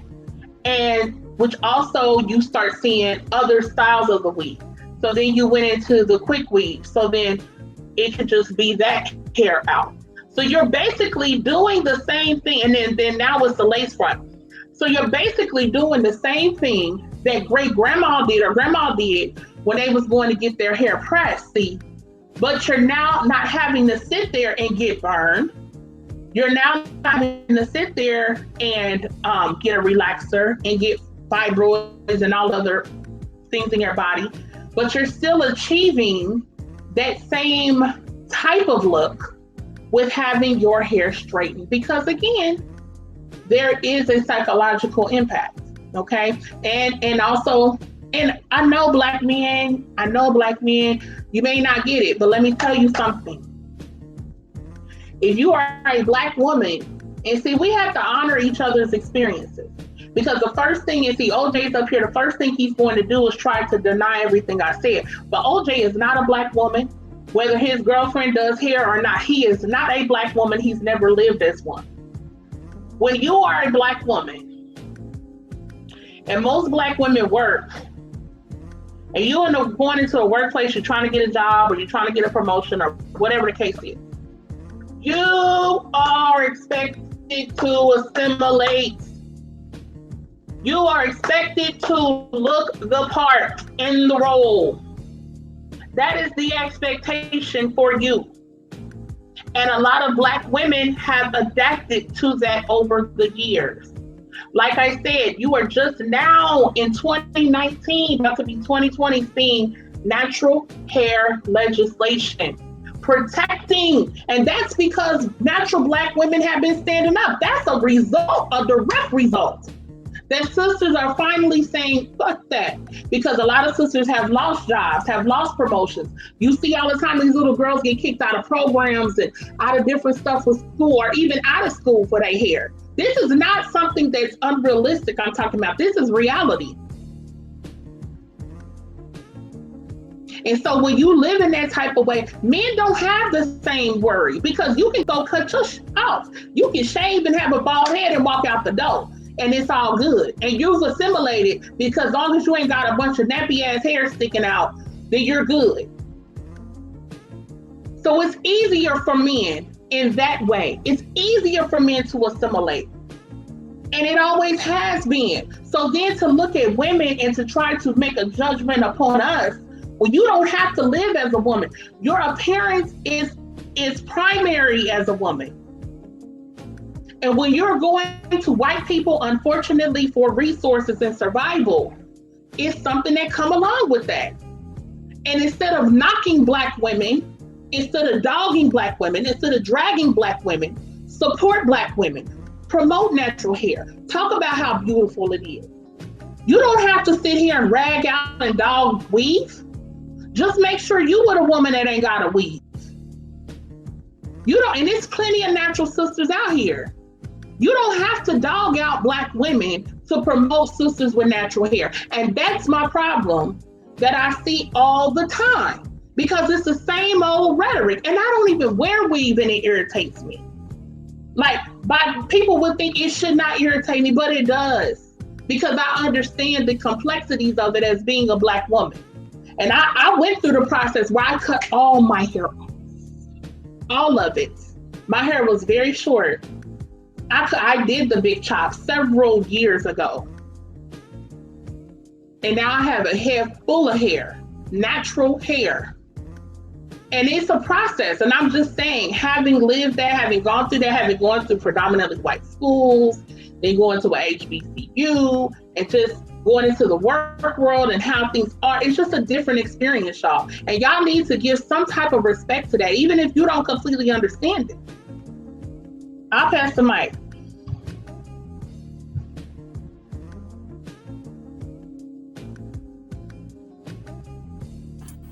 I know OJ's there. OJ, you there? If you unmuted, but I can't hear you. I know you on the new phone, but it's acting up. Can't hear you. Yeah, I like I said, I wait for OJ to fix. You gotta fix your mic, dog. I can't hear you. Like I don't. You know my opinions about this. We done went back and forth about this a billion times. I'm definitely a natural guy. I like girls with natural hair. I don't get all caught up in the whole weave thing, because I feel like it's kind of a low level conversation for me to be having, to be honest with you, because it doesn't matter how I feel. As long the girl ain't messing with me, then it's irrelevant how I view her hair, right?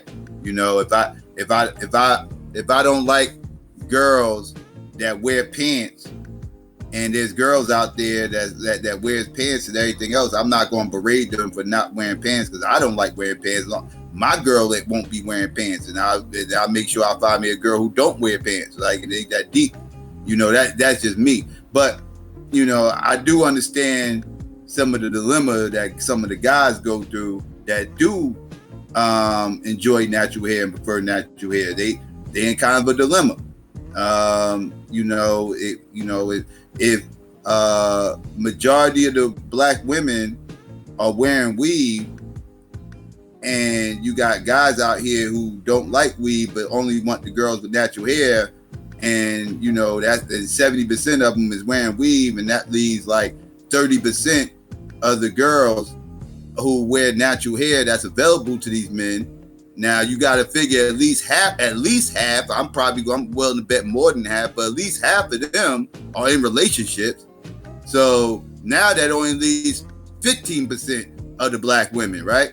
Now you got to weed out the batshit crazy ones that you don't want to deal with. You got to weed them out. Then you got to weed out the ones who are swirlers, because a lot of these swirlers are natural hair women.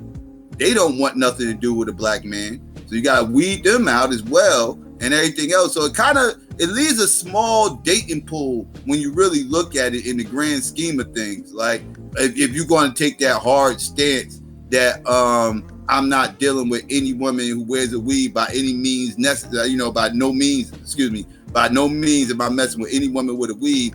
It kind of leaves them with a small dating pool, given all the nuance behind that. You know what I'm saying? So it just, the options is limited.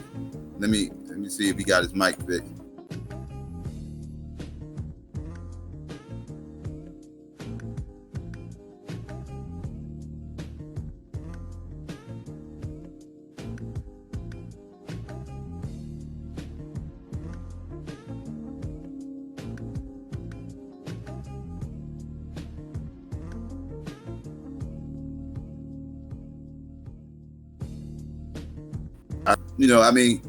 It's something that it's a standard that God set, so something you just got to live with. Yeah, it does. Mm-hmm. If you have a hard stance that you're not going to deal with any woman with a weave, yeah, that cuts down the dating pool by a lot. Can I ask a question then? Because okay, so like for instance, I've seen like you were saying, I've seen natural women who are swirlers. Like I said, natural women now, it's so vast. It's so vast. It's not like it was a few years ago or a decade ago. It's totally different now. So it's a lot of natural sisters. But I've seen natural black women who are with white men who are swirlers. I've seen who are some of the biggest coons you can find. I've seen sisters who have weave in their hair who are down. Mm-hmm. Now, would you turn down the sister who's down, but she does have a weave because she has a weave? Like, how important is that? I understand what you're saying. Now walk with me real quick. I would not turn her down just because she has a weave, right? Right? Now, I wouldn't turn it down and she ends up being my shorty, right? And then I turn around and I say, let's say I come on here and say, I don't really like that weave shit. I like natural hair. Mothers would be like, well, you with a girl who got a weave. Your girl got a weave. So how you gonna say you like natural hair when you with girls? Y'all all say y'all like natural hair, but y'all with these girls with weaves. Well, That's because these are the girls that we connect with on, like you were just saying, we connect with on a bunch of different levels. You know what I'm saying? Like, yeah, I wish she didn't have the weave in her hair, but we connect on so many other levels. And I'm not going to just wait up. I got people waiting. And I'm not going to just, ignore that because, because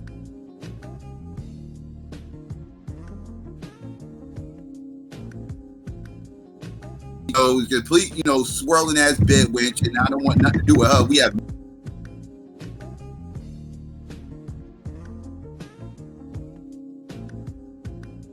in a weird box.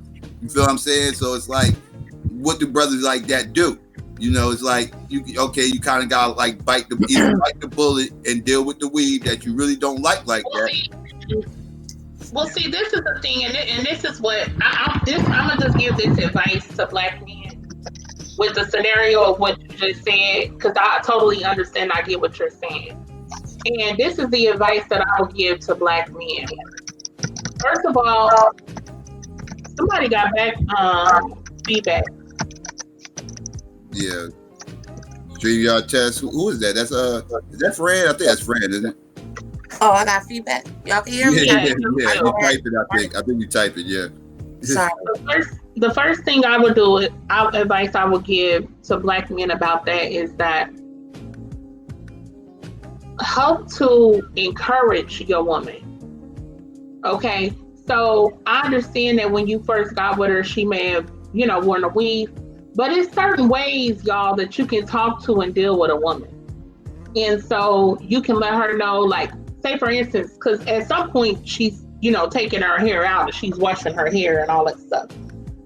And you can be like, or you see a woman with another style or something like that. You go, oh, okay, her hair, that's so. Man, you would look good with your hair like that. Like, oh man, I love when I see you without your weave in your hair or whatever. I love when you take your hair. I love your natural hair. Like, I think that's beautiful. I think you look beautiful like that. You can point things out like that to women because we pay attention to that. We pay attention because if the woman is with you and she loves you and she cares about you, she will, even though she likes to wear her hair a certain way and stuff like that, she does want to appeal to you. She does want the man she with to think she's attractive and that she looks good. She does want to appeal to him. I'm not saying it would be an overnight thing or whatever like that, but I'm saying you can encourage women without trying to put down weave. You can do it in a different way. Let her know what you like versus what you don't like. It's the same type of situation with a man. You tell a man, like, oh, I hate when you wear that such and such. Oh, I hate that cologne. Oh, I hate that. He gonna be kind of like, well, damn, really? He gonna feel a type of way. But you be like, oh, babe, oh my gosh, I love when you wear that. I love when you get your hair cut like that. I like that. That's encouraging to the man. That's encouraging him. That's uplifting him. That's not, oh, I hate when you get your hair cut like that. You don't need to go there no more. It's certain ways that you can do things. That you can do that same thing with women. You can talk to them in an encouraging way. You can encourage and uplift and support natural hair. Like, you don't have to come at women a certain way. And I just feel like that's why I say you can encourage and love women into being natural. Possibly being natural. And if she loves you and care about you and she cares how you feel about her look, she may become more open to it. Because honestly, a lot of women go through a phase, and I'm gonna pass the mic because we got people up here, but honestly, a lot of women go through a phase where they end up saying, I'm gonna cut all my hair off. Like, I want to cut my hair. Y'all, men should know that. Well, if you really about that natural life, take that as an opportunity. Take that as an opportunity for her to cut her hair and grow her hair back out naturally. Support her in that thing and say, yeah, baby, I want you, yeah, so you can grow your natural hair out, like so-and-so's hair, or like that hairstyle, or like whatever. Like, it's things you can do. So that's what my advice would be to Black men who love a woman or with a woman who has a weave, you don't like weave, you know what I'm saying? You feel like it's ill, you can't touch her hair, and men feel like it stink, or men feel like it's this or that, they don't like it. Just be encouraging in a different direction. I'll pass the mic. Peace, y'all. Peace. Fran, you there? OJ dropped again. Fran, you there? Yeah, I'm here. You can hear me? Yeah, peace. Oh, hey, peace. How you doing? No, I just wanted to expound on something I said in the chat, and just for like anybody out there that listens to the stream that may be put in that situation. I said in the chat that it's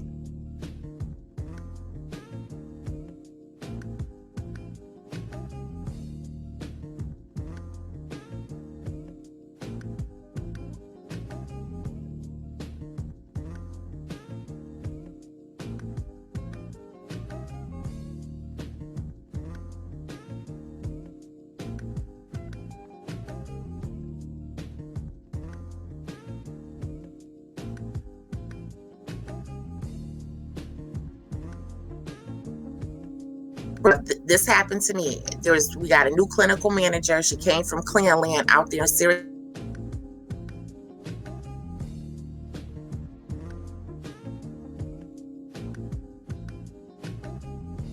You sue. You do not quit. You document every last single thing, even if it seems something slight, down to the date and the exact time, and you record what witnesses were there, everything. You document everything, and you never ever quit. And you can start the process. You go to CHRO. I think that's like Commission Human Rights. I might be a little off on that, but you go to CHRO and you go to EEOC. EEOC is Equal Employment Opportunity Commission. You hit both of those up. You could get an attorney. You could pay for one yourself, or you could go to legal aid. You could call 211. Every state should have a 211. You call that number. Can y'all hear me okay? Because I see question marks. Oh, it went out. Hello? No, you good. You good. You good. Okay, somebody said it went out. Okay, let me say it again. All right, you go to EEOC, you call them, and you make an appointment with them. That's Equal Employment Opportunity Commission. You also go to CHRO. Right off the top of my head, I can't remember what that stands for, but you can look those numbers up in the blue pages if people still have phone books, so you can still call 411 and get those numbers. Document every last single thing down to the date and the time. You document what witnesses were there, who was messing with you, what exactly was said. You quote it verbatim and what you said. Never show any anger. Don't give them anything to use against you. Just be like, and you say it like if they're discriminating against you for your natural hair, be like, well, this is my hair. This is how it grows. We know how to talk. White people don't understand anything but hitting them in their pocket. They don't give a fuck about your anger. They don't give a fuck about if you hit them. All they understand is you taking their damn money. So, you could either pay for an attorney, or again, you could call 211 and you could get statewide legal services. They could give you a free attorney. And that's how you start that. So, but never, ever quit. And I know it'll get real bad. You'll want to quit, but don't do it, because once you quit, that's it. You will not be able to sue. And you'll definitely be able to sue. You might not win outright. And I'm saying win in a big way. You'll probably end up with a settlement. Okay, which is what I got. And that's better than nothing. Get they fucking money. Get paid. That's what you do. If they fire you, you can still collect unemployment, right? But you start that process and you start looking for another job. That's what you do. But don't use that as an excuse. I don't think we should put that into the culture, or like to make it an excuse and say, oh, well, I can't go natural because of this. No, go natural on purpose. If you need some fucking money and get paid. That's what I said. Can I be heard? Yeah, let me just respond to that real quick. So I can expound on what I was trying to say to what you said. I think that's good information. I think that, may help in some instances, but to me, that's not really the issue. Because the thing is, when people are going out looking for jobs, the job typically is not going to say, your hair is unprofessional. They're just not going to hire you. They're not going to say, I don't want your natural hair in here. They're just not going to hire you.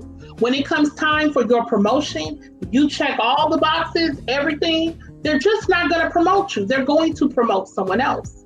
And a lot of people like myself live in right to work states. They can fire you for anything.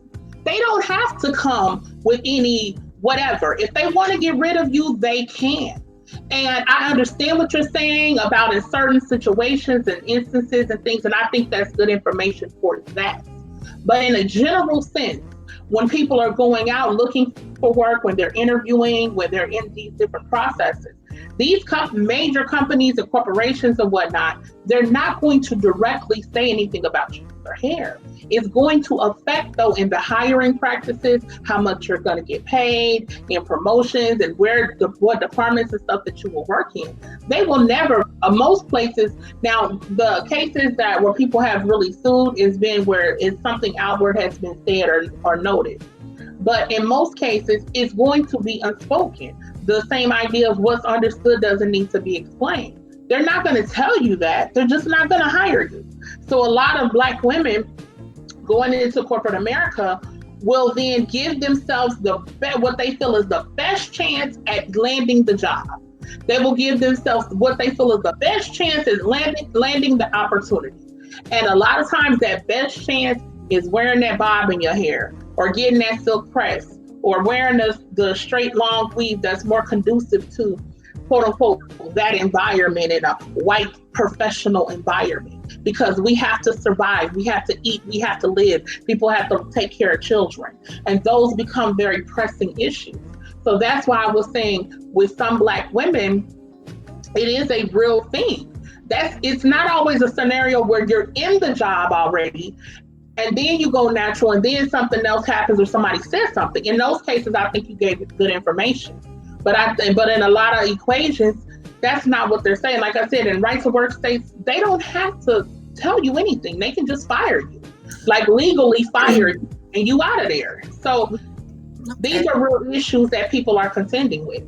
It's not that simple. And then getting in the legal system, like you said, we'll get you a legal aid lawyer. Those lawyers, sometimes they're overburdened. They can't get to your case. They're not going to be able to get to designate all the energy and time that goes in your case. Your best chance is going to be with a paid lawyer, because then they can really put the time towards it. If you're working or they start cutting your hours or other things like that, you don't have the money to pursue this. That's why I was saying that's not feasible for everybody. And then if you can't get unemployment, that's not going to last forever, and you're not going to get all of your pay. And if this is somebody raising children, that's not feasible for everybody to just go sue their job and just go sue because of, you think it's because of natural hair. That's not feasible. That's why I said most people are with it and they try to present a look they feel will give them the best opportunity, and that's unfortunate. But I'm just saying that's reality. I think it is feasible, because, like, for example, something you can't pay out of pocket. What's the word? Contingency. You get an attorney on a contingency plan, meaning they don't get paid. Let me finish. Can I finish, please? Contingency is where the attorney doesn't get you in the lawsuit, so you don't have to have money. So I didn't really pay out of pocket myself. My attorney didn't get paid until I won. And until I got my settlement, rather. And they got some money out the settlement. So, and a lot of attorneys get paid that way. Now, as far as going on a job interview, if you're natural, I would suggest probably wear a silk press. Or if you want to slap a wig or a weave on your hair for that, And then you do that, you rock your hair like that for the first 3 months, which is normally the probationary period on most places of employment. And then you let your natural hair flow. That's what you could do. And no, they're not going to be outright, whether it's hair, it's race, or they're discriminating against you based on a physical disability. They're not going to be outright with it and say, I don't like your nappy hair. Of course not. Right. So, but you could tell there's a certain energy. Black people, we're not stupid. You know, based on the energy. You can't sue based on energy, though. You have to listen, I did. And I've documented everything. And I proved racial discrimination. She didn't say you nappy nigger. She didn't say nothing like that to me. I understand nothing like that. She didn't say anything like that to the other employees that were on the job. All the Black people that was on the job together, there was 6 of us. And at the end of the day, everybody else fell out because they got scared, and only 2 of us was left standing.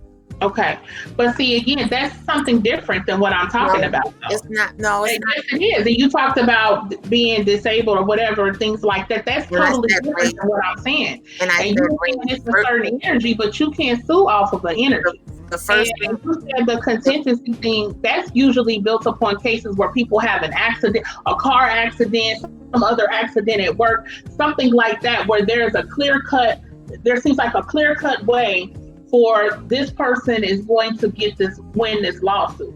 If you're talking about something like this, where you're just saying, well, my natural hair, and I think that's why such and such, I'm telling you, 9 times out of 10, them lawyers want money for that type of case.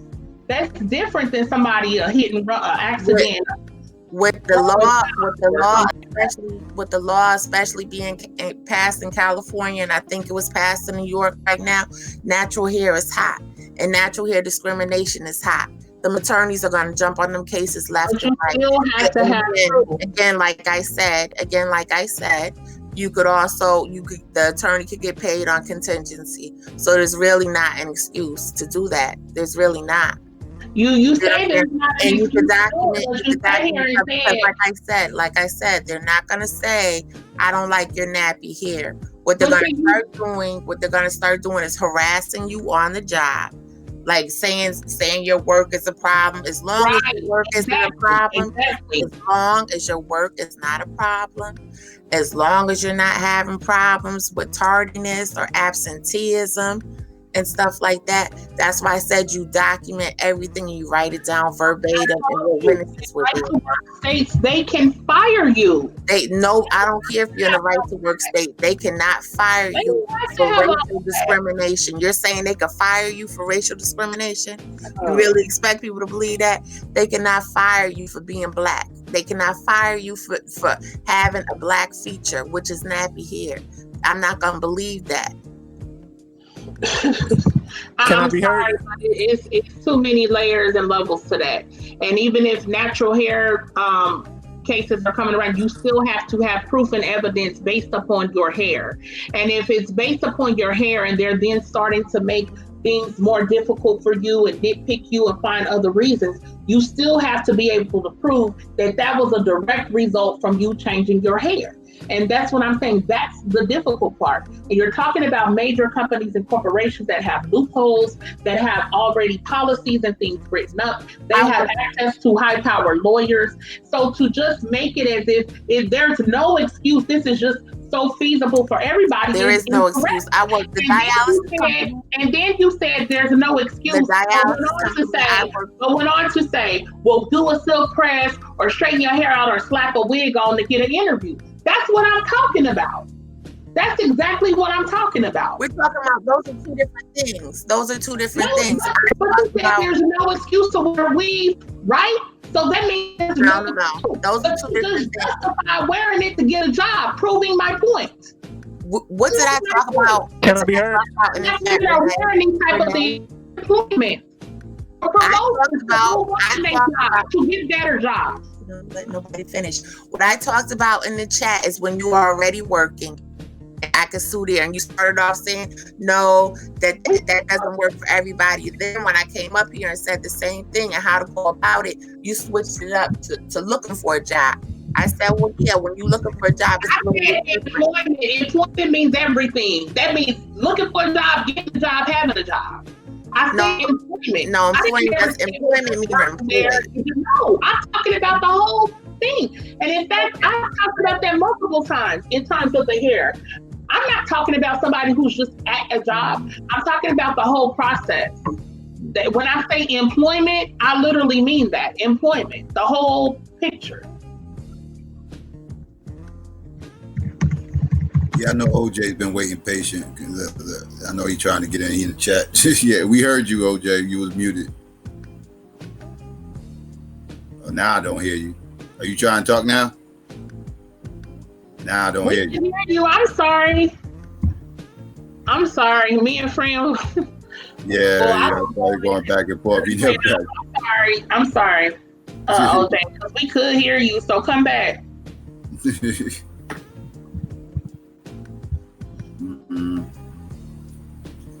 I don't know what to see. Wait and see if he come right back. I don't know what's up with his phone. Like, I don't know. He focused on the iPhone 11. Yeah, he got no damn iPhone 11.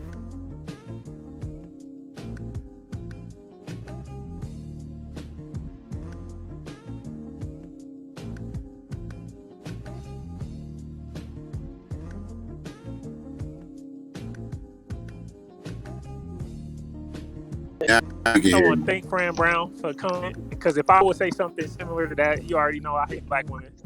So I want to say thank you to Fran Brown.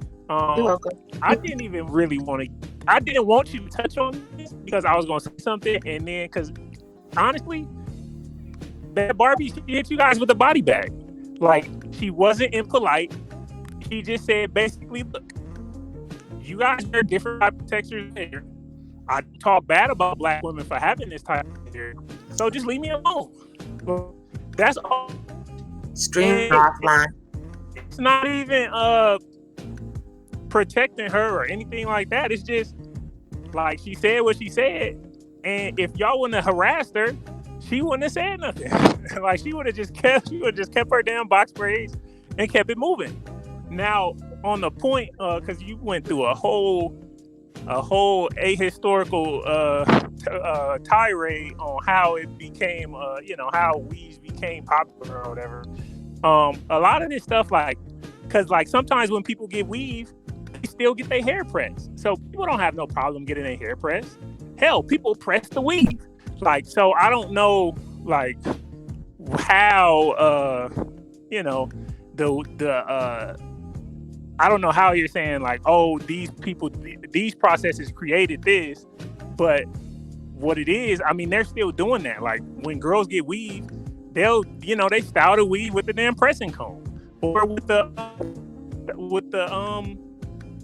I don't know, the iron, the hair iron. I don't know what it's, the one with the, with the curling iron. That's what they call it, a curling iron.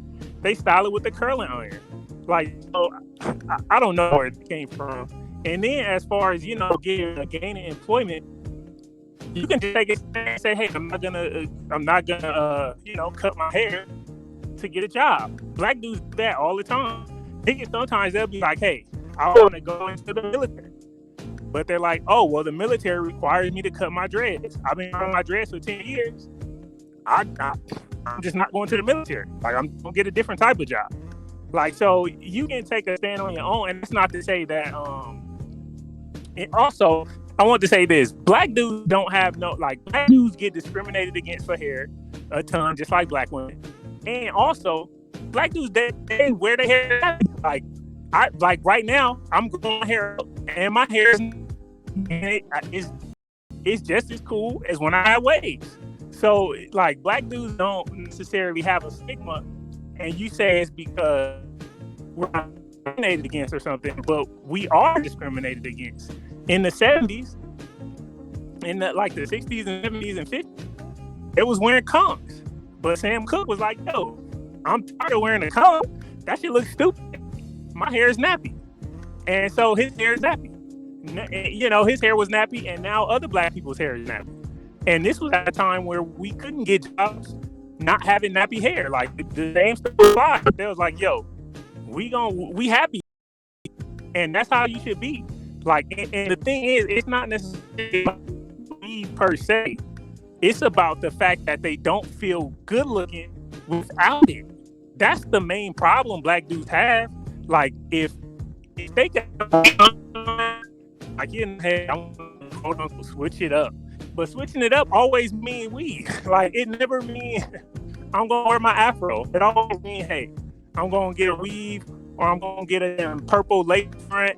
Like, it's never, hey, I'm gonna wear an afro today, and I look beautiful with my afro. Or if they wear it, they don't have the same confidence as when they have a lace front in, or anything like that. It's always the confidence come from a black woman with a lace front or a weave. And that's not because dudes like that, because dudes don't necessarily like it. Dudes say all the time, yo, I don't like weave, I don't like this, I don't like that. Black females, they don't care what dudes like. Dudes don't like stupid eyelashes. They wear the stupid eyelashes.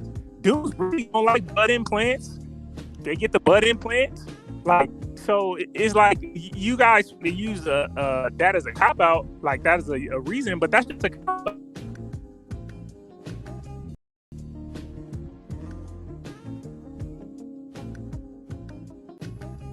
Well, that's your opinion. I really don't have much to say to you about it. I'm not arguing about nothing. It really don't matter.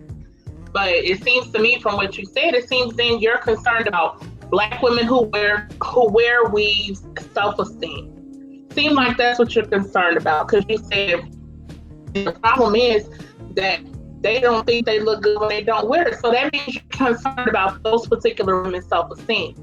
So if that's what you're concerned about, what you can do then is promote natural hair and promote positivity about natural hair and encourage natural hair, because you are concerned about those black women's self-esteem. You really do care about black women, because if you didn't, then you wouldn't care that you said that they feel like they don't look good unless they have the weave. So you actually fit into my advice that I was giving. If that's a concern, is Black women's self-esteem, help promote natural hair. Help promote natural hair. Encourage it to the Black women around you, to the Black women that you can directly impact or on your social media. Promote natural hair in a positive way. That's what you can do then. You can't save the whole world. But from your position, if that's what you really care about, their self-esteem, well then help encourage their self-esteem.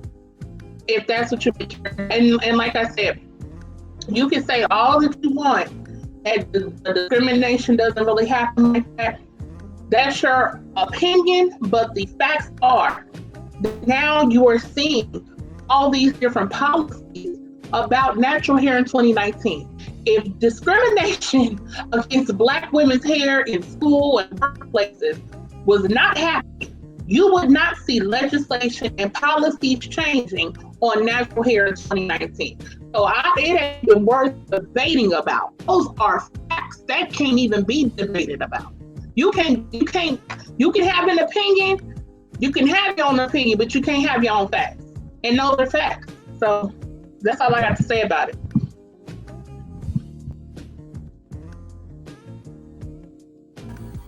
He dropped off. I don't know if it was done, but he dropped off. Yeah, like, listen, I'm totally staying away from this conversation. I just had some questions, I don't think I can add too much because, everybody's going to have to hear about this. That was a touchy subject. One of the taboo topics. I don't get too caught up. Let's see, I don't know if I'm coming back or not. Let's see, you had anything else you wanted to add, Renee? Brand? Anybody? No, Nobody. I'm straight. Everybody good? All right. Yep. Okay. All right. So let's see. Get ready. You sure you ain't got the last words, Renee, before we get out of here? Oh yeah, just thank y'all for tuning in. Unfortunately, it got split up, but yeah, we carried on like champs. Thank y'all, everybody who did tune in, everybody who did come through. Yeah, it is what it is. I think it was a good conversation. Thank you, Frank and OJ, for coming up. And yeah, that's about it. I guess we'll be back probably what Psycho's movie or whatever. We'll come back with something on that, but he'll be back Saturday. So, but other than that, thank y'all. Appreciate y'all. Love y'all. Mm-hmm. That's what's up. Yeah, the stream was struggling a little bit a couple of times. It broke at the right time though. It broke as soon as we ended one story and we started another one. So at least timing could have been worse. But yeah, yeah, family. Thanks for please click like, share, and subscribe. You know what I'm saying? And sharing is very important, family. Make sure you share the stream. Let people know we over here. We breathing. You know what I'm saying? That's very important. Also, let me see where I'm at. Okay, there we go. If you do click subscribe, or if you haven't already, please click the notification bell so you can be notified whenever we do go live. That's also important. And to my haters out there, y'all already know what time it is.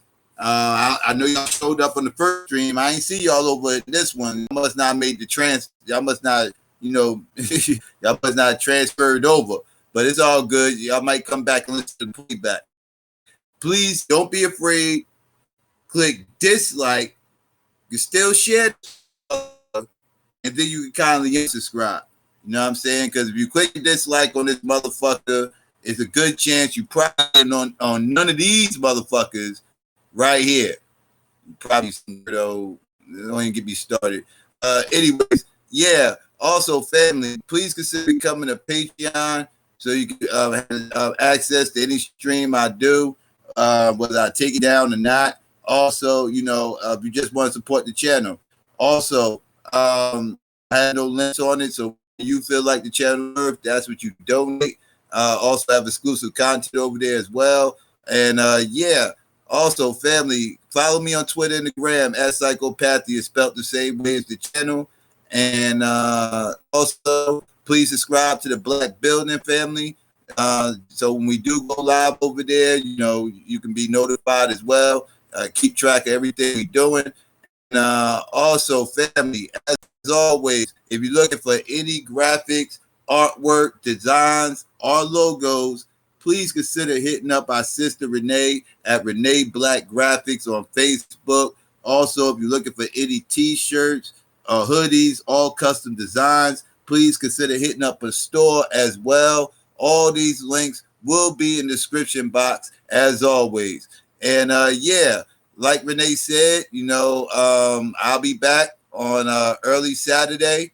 You know, definitely it's going to be my wake and bake build. For those who don't know, I come in early Saturday morning-ish, you know, and chop it up with the family for a couple hours. That's the wake and bake build. I'll be back for that Saturday morning. And it's also double headers day too. I don't know if we're going to be doing a double header, but we do like to do game nights on Saturdays as well. Keep a lookout for on that. And yeah, as always, family, I want to give a peace and Black power out there to everybody. I appreciate everybody for coming through. Thanks to OJ and Fran for coming up to the panel and joining us at the end. Shout out to everybody out there in the live chat. Shout out to everybody else that was listening. Peace and Black power. Holla Black at your boy. We out.